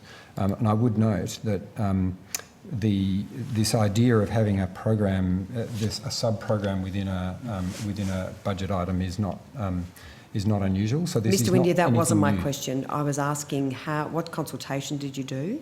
And how have you designed this particular $100 million? So how have you reached that amount of $100 million? Could you outline the consultation and the design of this $100 million program? Well, I think, Senator, it was a decision of government ultimately about what the right size for the program would be in terms of the detailed consultation about how it will be expended and how best to use it. And informing the size, and the decision for government, we had considerable experience in doing resilience work prior. So there's been no consultation. Well, the consultation, at all? there will be extensive consultation. There has been no consultation to date in relation to that $100 million. That's just a figure decided by the government, is it? It's as part of a normal budget process, Senator. There's no mystery there. That is a so case. So why of, wasn't it disclosed before? Senator, I would. That is a mystery, Mr. No, Windier. Senator, it is not a mystery. No, I'm asking why hasn't it been disclosed up until just now? So, we've heard Senator, for the first time. let me take you back to the discussion you and I had at the last session, where I talked you through the overall $2.2 billion investment over 5 years in improving regional connectivity. And I went through a list which included the $400 million that we're discussing. Yeah, I'm asking about the breakdown of that $400 million. Yes, and we're so I'm just providing wondering that. why We are that explaining $100 to you million that there is hasn't been approximately disclosed before. $300 million for enhanced mobile coverage and $100 million for resilience. And you've just heard my colleagues step through, in answer to Senator Grogan's question, the uses to which that $100 million will be put under three headings. Mr. Betts, I'm asking a reasonable Happy to question. repeat And it that all. question is that this is the first time we've heard that. And now when I've asked about how has that $100 million program been designed and what consultation has occurred, Mr. Windy has now given evidence that there hasn't been any consultation. Well, the government's to date. made a decision in the budget to Thank you, allocate Mr. $100 million. It is the government's prerogative to allocate $100 million to enhance the resilience thanks, of Mr. regional networks without consultation if it chooses. But all right, thanks, Mr. consultation Betts. will occur I'm in the just design of conscious the of specific time. programs. Well, you've asked the question and I'm answering it, Senator. Thanks, Mr. Betts. I want to go on to the consultation of the mobile black spot program, the mobile coverage round, and currently there is consultation on the criteria. Who would be the best person to answer that question? We've got the officials at the table, Senator. In relation to the consultation, could you describe the consultation, what's been received so far? Insofar as the full consultation, could the committee be provided with all submissions to the department in relation to that consultation? And could you please provide on notice the details of each of the 54 targeted locations, which of course are the election commitments made prior to the election? The details on those 54 locations are, I mean, I'm happy to provide that on notice. But those guidelines, we've put that on notice already. But the draft guidelines are out for public consultation now, and they have an attachment to those guidelines that outlines those 54 locations and the coverage issues in each location, which we're now testing with the community. Yes, I appreciate that. But I can get that to you yes, if you thank wish. You. And would you be able that. to describe the consultation that the feedback that you've received so far? It's still open. It's still open. It only went out a few days ago. It closes on Monday. It closes on Monday. We've received a number of submissions. I'll have to take it on notice because I have not looked at those submissions, Senator. And also I'll need to consider any submissions that have been provided to us in confidence as well, in commercial and confidence. But I'm happy to look at those submissions and see what I can get you. Well, that's not necessarily a reason not to provide it to the committee, so I'd ask you to consider that. I will consider that. We will certainly consider that. Can I just turn, and I am mindful of time, Chair, so I am trying to race through various issues as quickly as possible. The ACCC's interim report number 5, who would be the best person to we will get address officers to the those table. issues?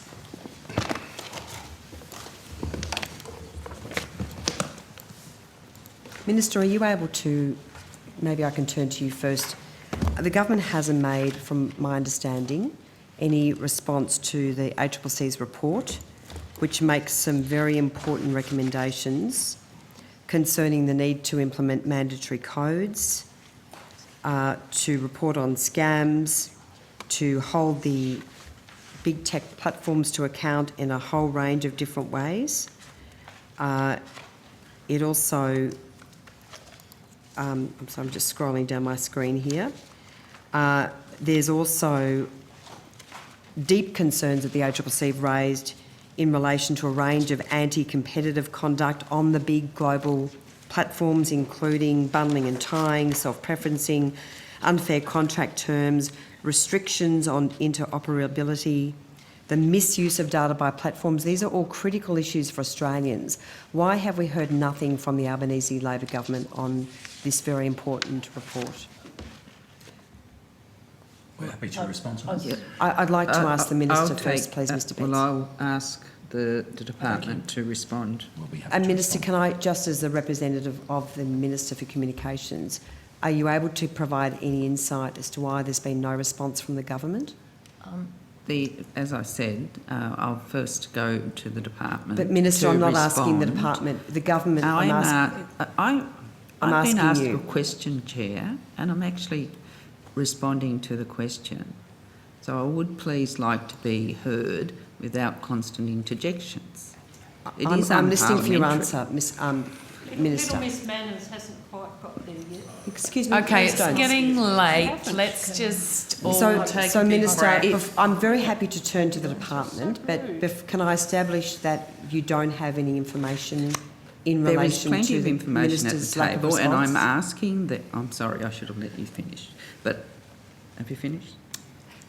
If I'll maybe just say that again. Before I turn to the department, I'm happy to do that.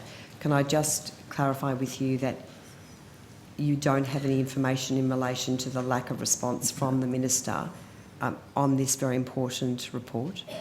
Again, your characterisations are just around political point scoring, and now I will ask the department to respond to your question. We're very happy to do that. Thank you, Minister. Pauline Sullivan, First Assistant Secretary, Online Safety, Media and Platforms Division. The government, the ACCC released its report on the 11th of November. On that day it was released. The Assistant Treasurer and the Treasurer both issued a joint press statement regarding the report, where they indicated that there will be broader consultation on the recommendations of the report. So the responsibility for the ACCC report actually sits in the Treasury portfolio, not this portfolio.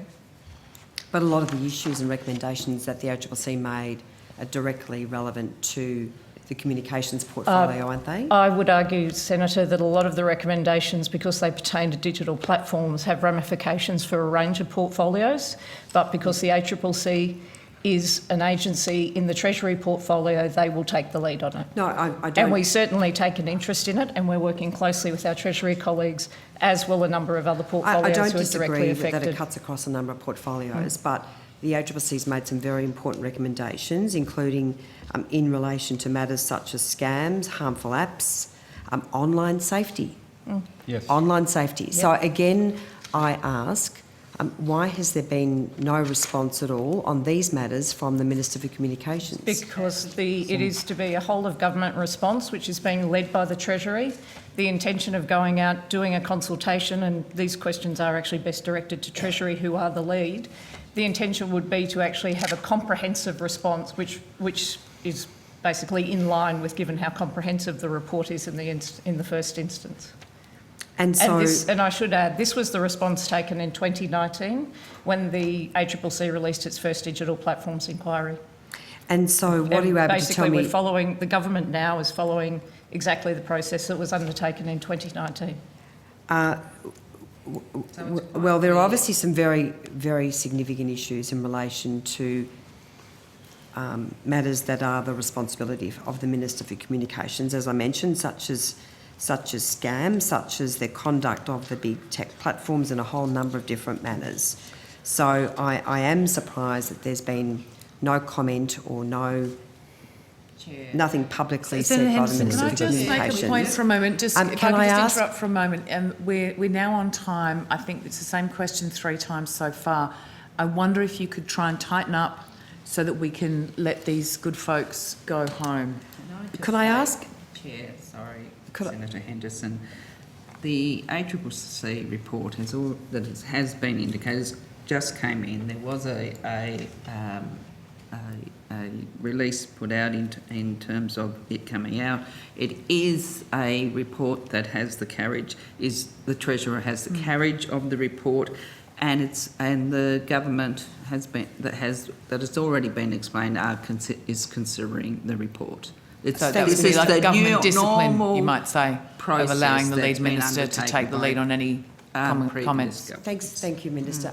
Ms Sullivan, can I ask what work you've done in response to the ACCC report so far, insofar as your department's responsibilities are concerned, including online safety and scams?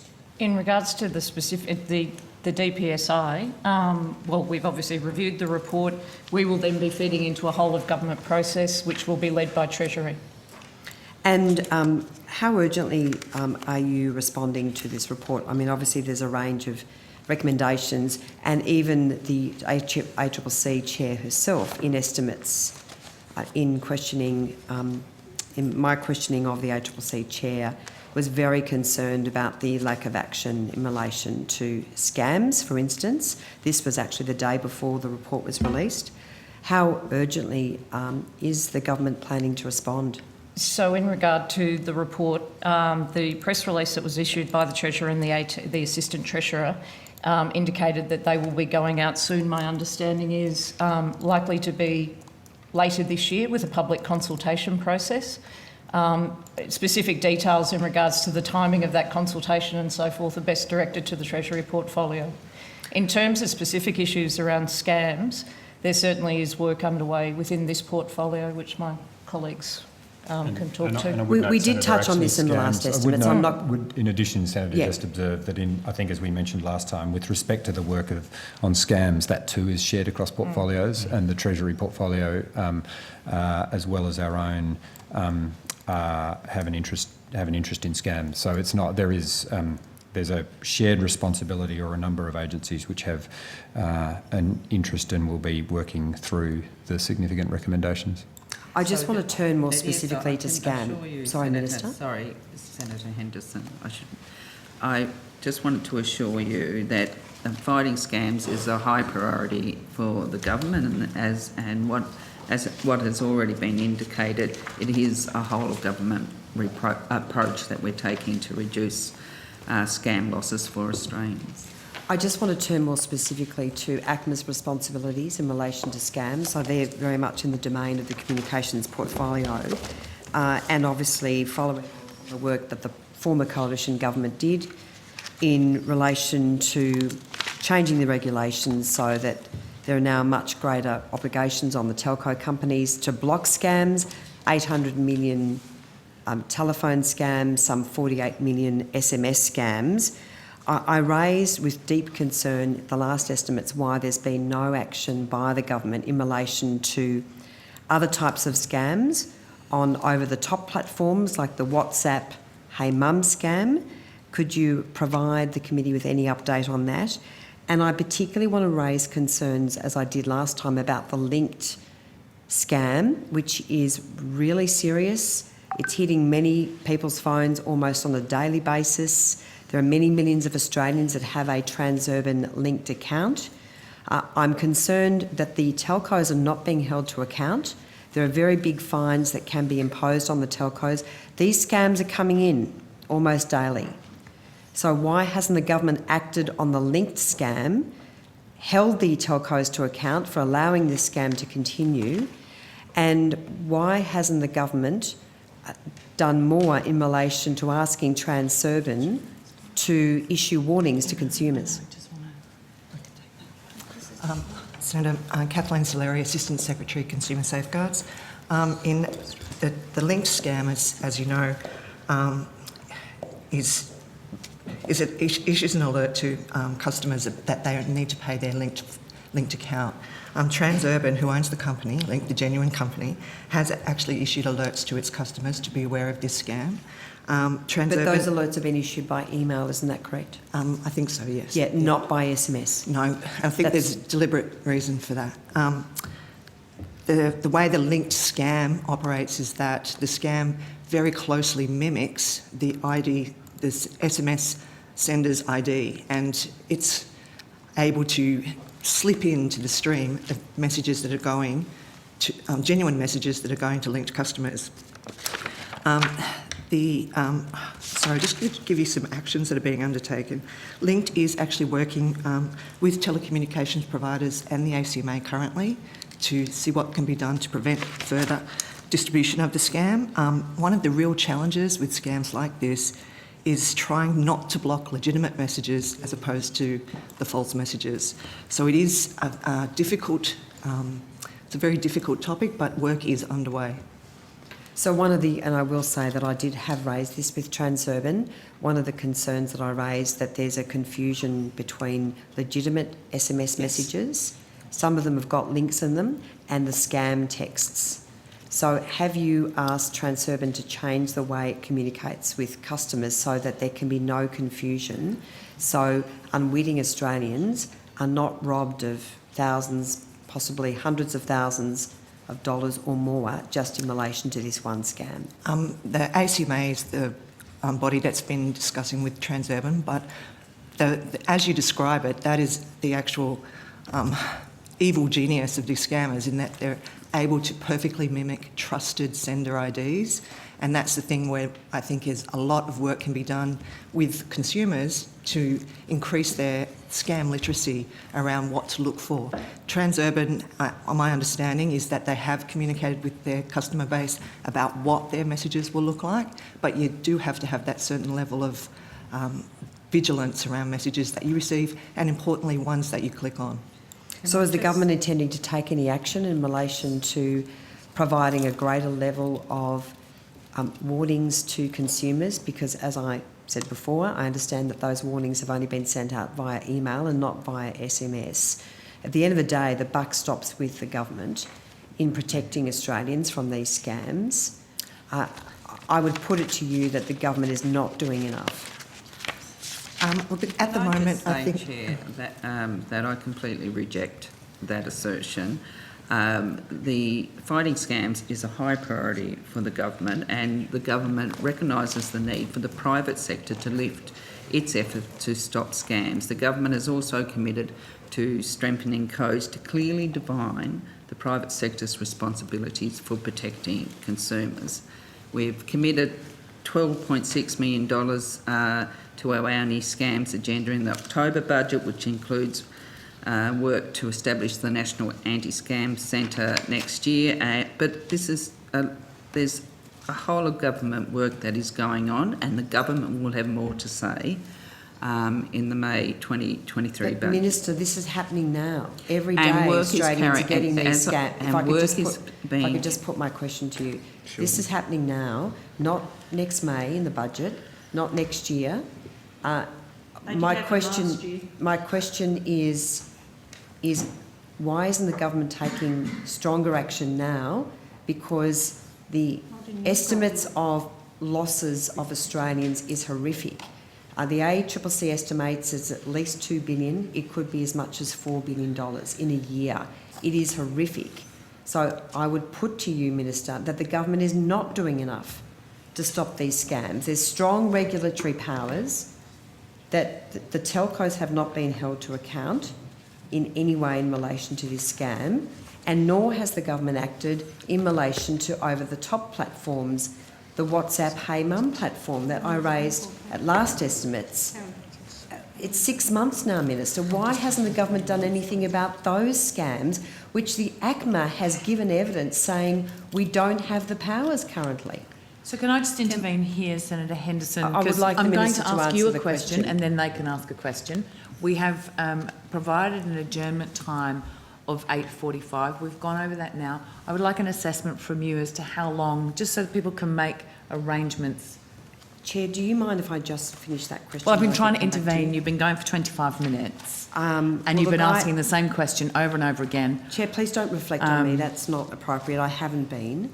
But I was in the middle of... I'm just trying to provide some level of respect for the people who are here who've been told that they can leave at 8:45. Chair, I'm very respectful to everyone here, and Great, so you'll give us an estimate of time. I appreciate your concern for time. I would think, depends of course on the answers, but I would hope that we could finish in the next 15 minutes. if you would give me some leeway, I'd be really grateful.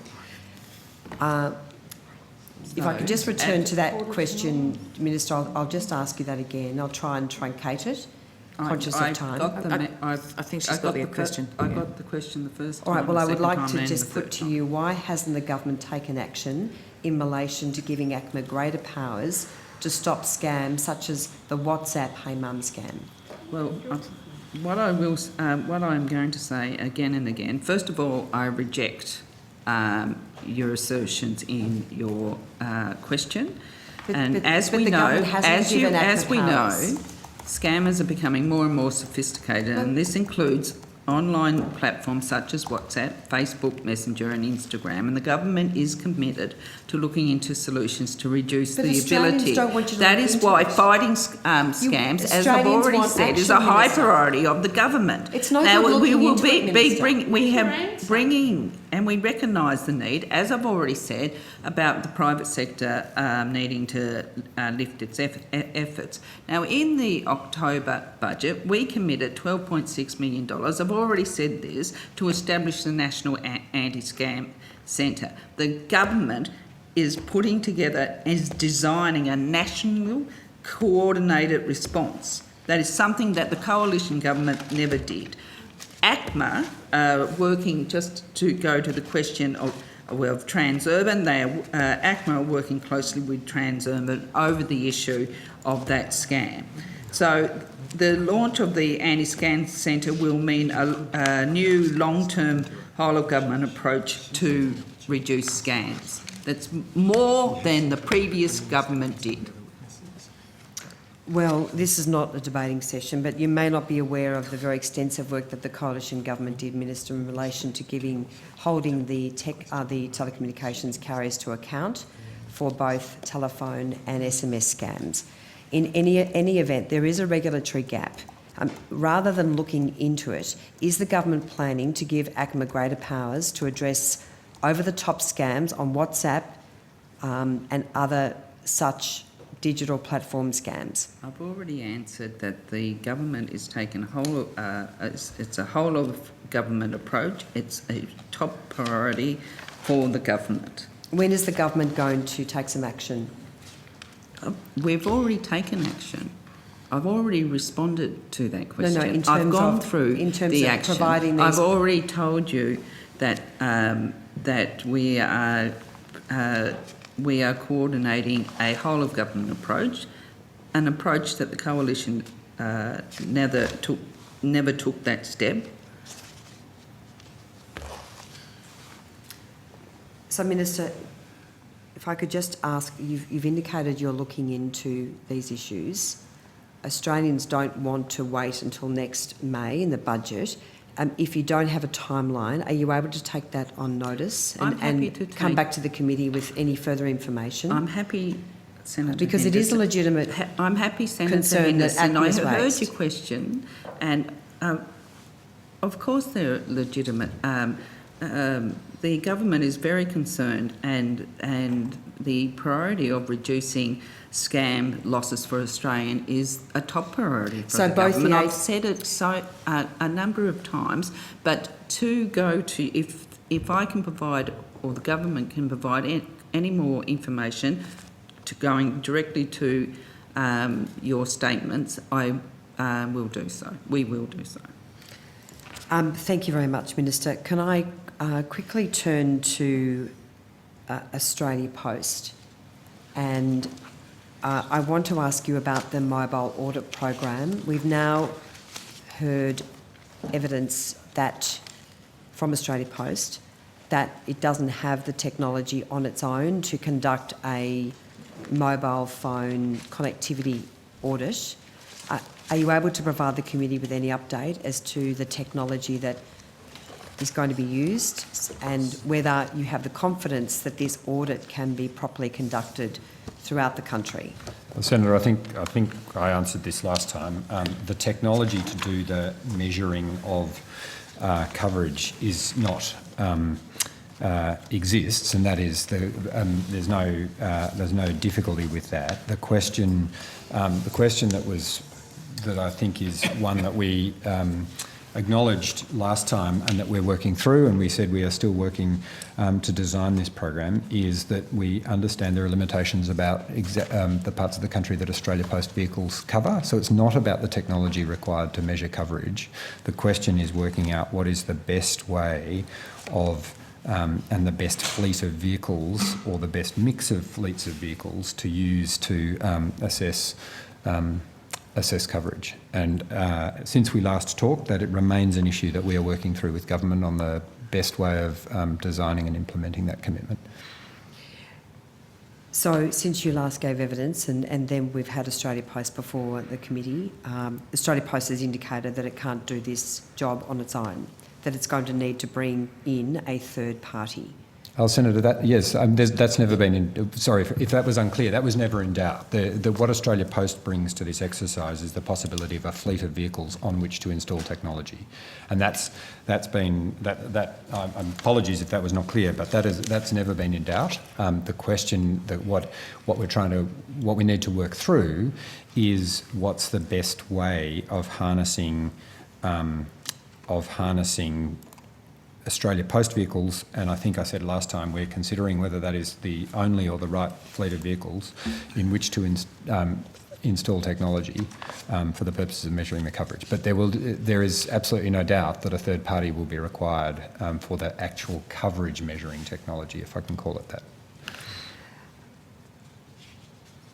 Can you give me an update? Can you provide any further details in relation to the government or the department's consultation, including details of meetings and what the various options are, and including any other details relating to costings as well? Well, Senator, I'll see what we can provide on notice within the limits of not providing information on the advice we're still in the process of providing to government. Thank you very much. Look, I just wanted to finally move to the Telecommunications Legislation Amendment, Information Disclosure, National Interest and Other Measures Bill.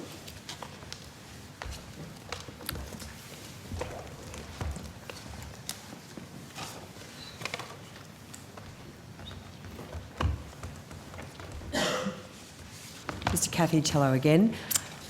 I appreciate the government's good intention in relation to this bill, particularly in relation to providing law enforcement and emergency services with greater access to mobile phone location data when a person goes missing. So that's obviously very important intention. But I wanted to ask about the consultation. The government, in its explanatory memorandum, said that there'd been targeted consultation, but publicly there have been concerns raised by various groups, including a civil liberties organisation, raising concerns about privacy. Could you describe the scope of the consultation and whether any civil liberties groups were consulted or other groups such as domestic violence focused organisations? Certainly, Senator. So I think the first thing to say is that the proposed amendment was the subject of 2 coroner's reports. So obviously those are public reports over the last 2 years. In relation to the specifics of the bill, consultation occurred with telecommunications companies, both in terms of the policy and then the drafting. So there were no consultation with any group concerned with protecting women from domestic violence? Well, not beyond the coroner's reports that I mentioned, yeah.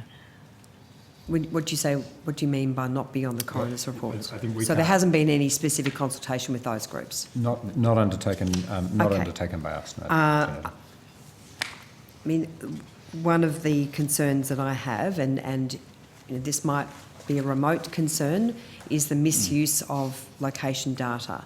So a perpetrator of family violence might falsely report their partner missing to try and establish where that person is. Yep. Again, a rogue actor, I appreciate that.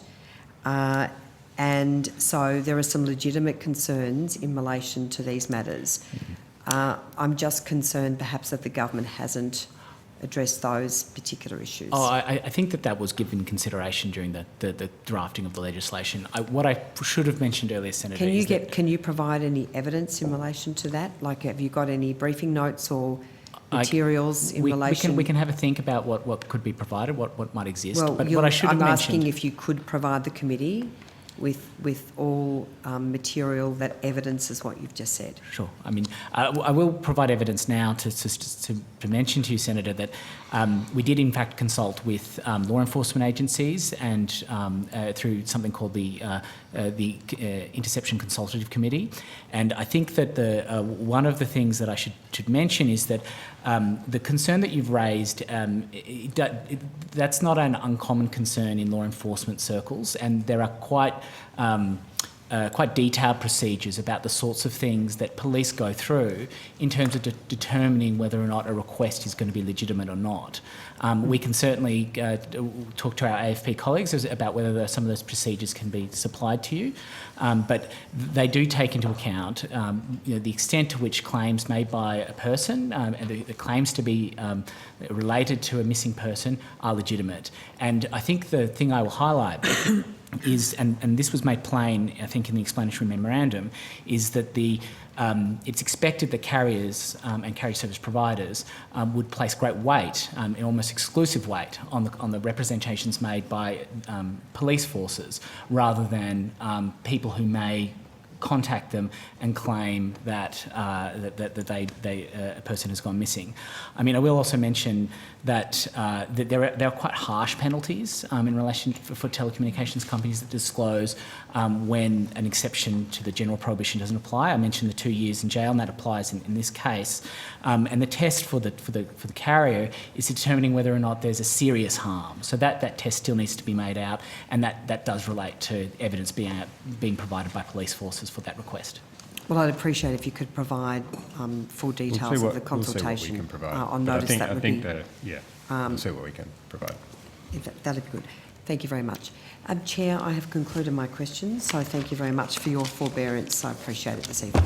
Thank you, Senator Henderson. Senator Goodell, anything? No. Excellent. That concludes the committee hearings for today. Senators are reminded that written questions on notice should be provided to the Secretariat by the close of business on Monday, the 5th of December.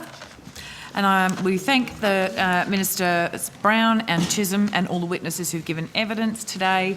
And thank you to Hansard and Broadcasting, as always, and apologies for the lateness of our finish. And my thanks to the Secretariat. Committee stands adjourned.